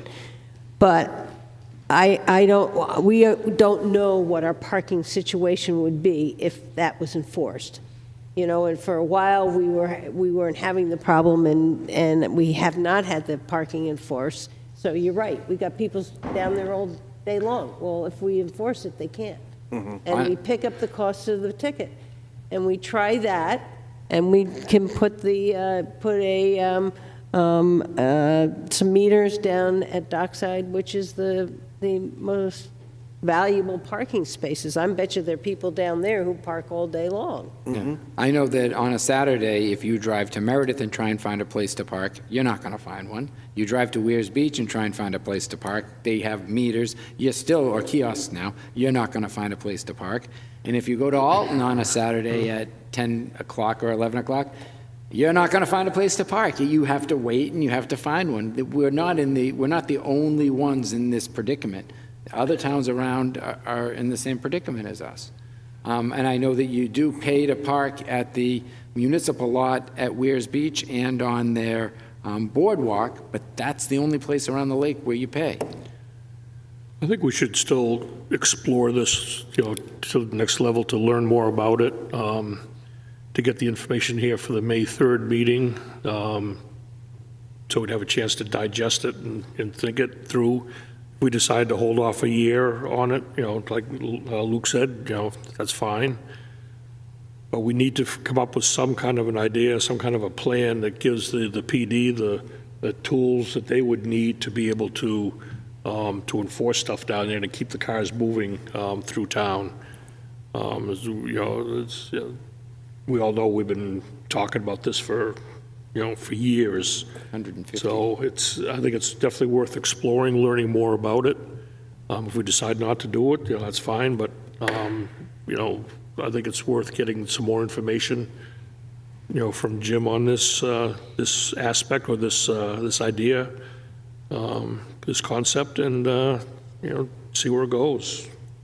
But this is only one piece of it. This is the piece for the parking. It's not for how the police department's going to mark the tires or not mark the tires or deal with the parking violations, which I think causes the biggest amount of problem, the people parking there all day long. So this would deal with only the area of the dockside parking lot. This would give, if I understood it, correct me if I'm wrong, Guy, but this would not give you the ability to use this program for the enforcement end of it anyplace else other than within that dockside parking lot. Right, but I think we were also looking for the one that would take care of the long-term parking throughout town, the people who are not turning over every 2 hours, which I think is what Brian had a company, and I'd like to look into that one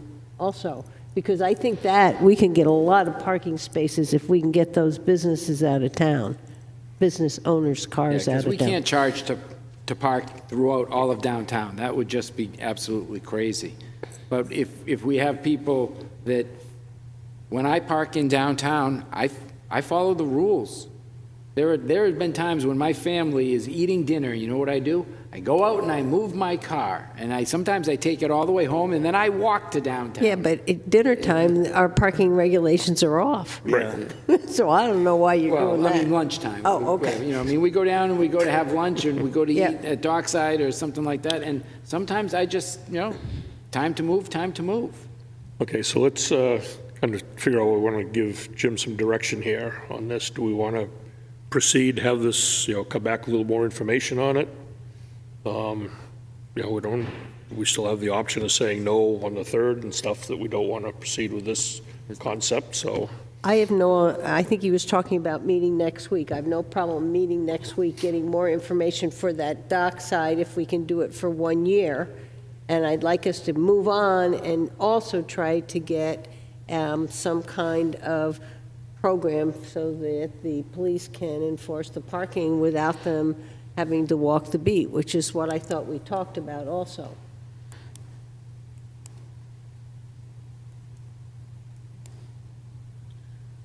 Yeah, we talked about if we have the, and they said that they were going to implement the bicycle officer, again, going between Clark Plaza and downtown Wolfeboro, is what I believe I heard.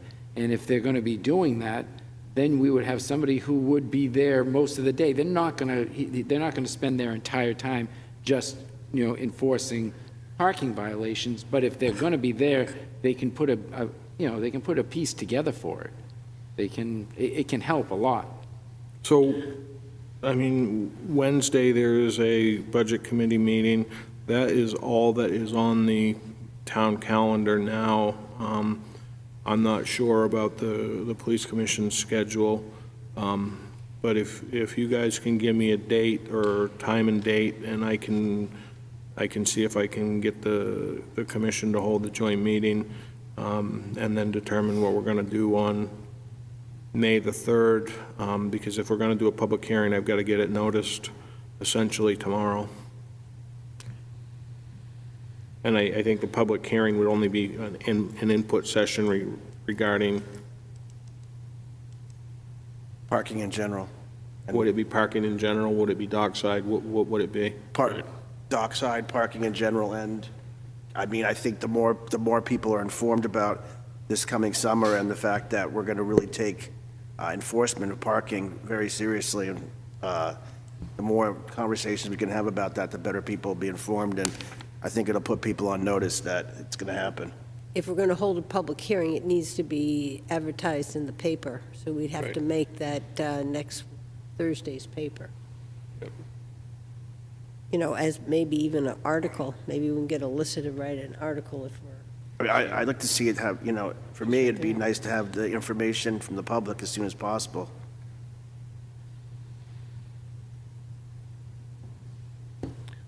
So it still doesn't give you the direction that you're looking for? I'll figure it out. Well, do you need more from us? No, I'll figure it out. Okay. So I mean, it's, at the end of the day, what you're looking for is potentially a 1-year pilot at Dockside, and then a way for the police department to enforce the 2-hour parking without any type of parking fee structure. Yeah, because I thought what you said, Brian, that they take the pictures, they could go off. Yeah. Then it tells them if somebody's overparked and they can come back at that point. They don't have to go around all. Yeah. double check. I can do a little digging and see how many different kinds of companies do this and what the price differences are. I did do a dig into the different prices of the tickets all around the lakes area, and some of them charge, Alton charges 75, which is, they charge the state rate. I think it's 72 or 75. But at $50 for a first offense, that's pretty standard. A lot of them step it up, and second offense is 100, and third offense is 200, and they step it up like that. Hey, I think we'll go over a lot of that stuff later as we develop some of the stuff, so I think we've pretty much killed that one. And I'm done. That one out pretty well, so. Questions from the press? Is Alyssa still with us? Do we lose her? Yes. Yes, I'm here. You haven't lost me. So I can write an article on your discussion. And if someone could tell me, give me a date for the hearing, if that's really going to happen. I need that information. So basically, I need to know exactly what you will cover. And do you expect, Jim, after you have your meeting, do you expect to have an idea for the hearing on the cost of the parking, the charges?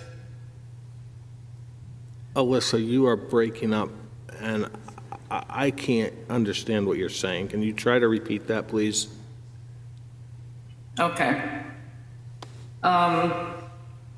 If you're planning a hearing, I can put that in the article. Will you have information on charges for that hearing? Charges for said- cost to park. Yeah, she said that she can put an article in the paper talking about the hearing, but would you be able to have your ideas for what you perceive would be charges for that parking? I wouldn't dare to guess, Alyssa. Okay. Okay, well, if you're going to have a hearing, I need to know sooner rather than later. I'll give it some thought. Okay, otherwise it can just be a general article that this is under discussion and you all are exploring this. Yep. Okay? Anything else, Alyssa? No, that's good. Brian translates very well. Okay, thank you. Thank you. Public input.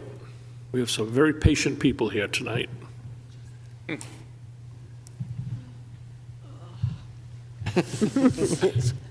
Suzanne Ryan, taxpayer resident. I'm never quite sure when you talk about the Libby, when you're in your trustee session, if I can raise questions then or not. So here I am at the end of the meeting. In deference to respect of your time, I will be abbreviating. I'd like to know what plans you have for opening the museum as to the mold issue that keeps cropping up. I went through my paperwork and I see that you have had 2013, you've got the tools here to do something with that building rather than just, as trustees, you need to come up with a plan. I was struck by the fact that Brian said about putting an addition and using it for something other than a museum. I think you have a warrant article for $300,000 that talked about how that money would be used, but you've got the tools. You had 2013, you had quantum findings, and they said that you need to measure the movement of the building annually. The last I can find that was done was 2019. You've had HEB, you've had Sturgis, their stabilization report. You've got Cobb Hill and Alba, all as the structural part of the building. And they're saying, that was at 2019, and they're all saying there's issues. And I'm not telling you anything you don't know, you know that. The public might not understand it, but you know. And then you also had in 2014, you had Larson, and he suggested to do some things in 2016 and 17, and those failed as to the moisture issue. So I would ask that as trustees, you get together, and you're the trustees. The town manager is not a trustee. You get together, have your own meeting on your own time, and talk about what you're going to do to move the building forward and keep it. It's a town building. Keep it in repair. Do what's right by the building. We're talking about a community center, and we're not talking about fixing the Libby. Let's fix what we've got. The community center, the electric building is stabilized. It's in, you're doing your due diligence on what needs to be done around there.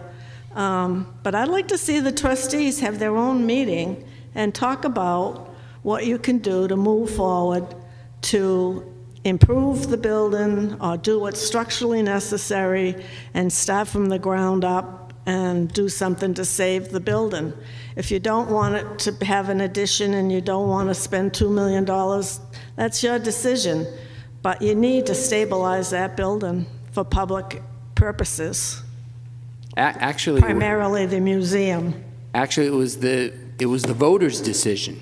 It was the voters that decided that they didn't want to go forward I'm with... not talking about that proposal. I am talking about the building as it sits there today needs stabilization, it needs moisture remediation, and you're planning on opening it very soon to the status that it's in. I was shocked that the Friends did an all-or-nothing situation. I'm not going to go down that road with you, Brian. It's public input. Let them make Thank their you. comments, and we're not to get into a debate. So, thank you, Suzanne. Anybody else for public input? Seeing none. Make a motion to adjourn. I'll second. Motion by Dave, seconded by Linda to adjourn. All in favor? Aye. Thank you, everybody.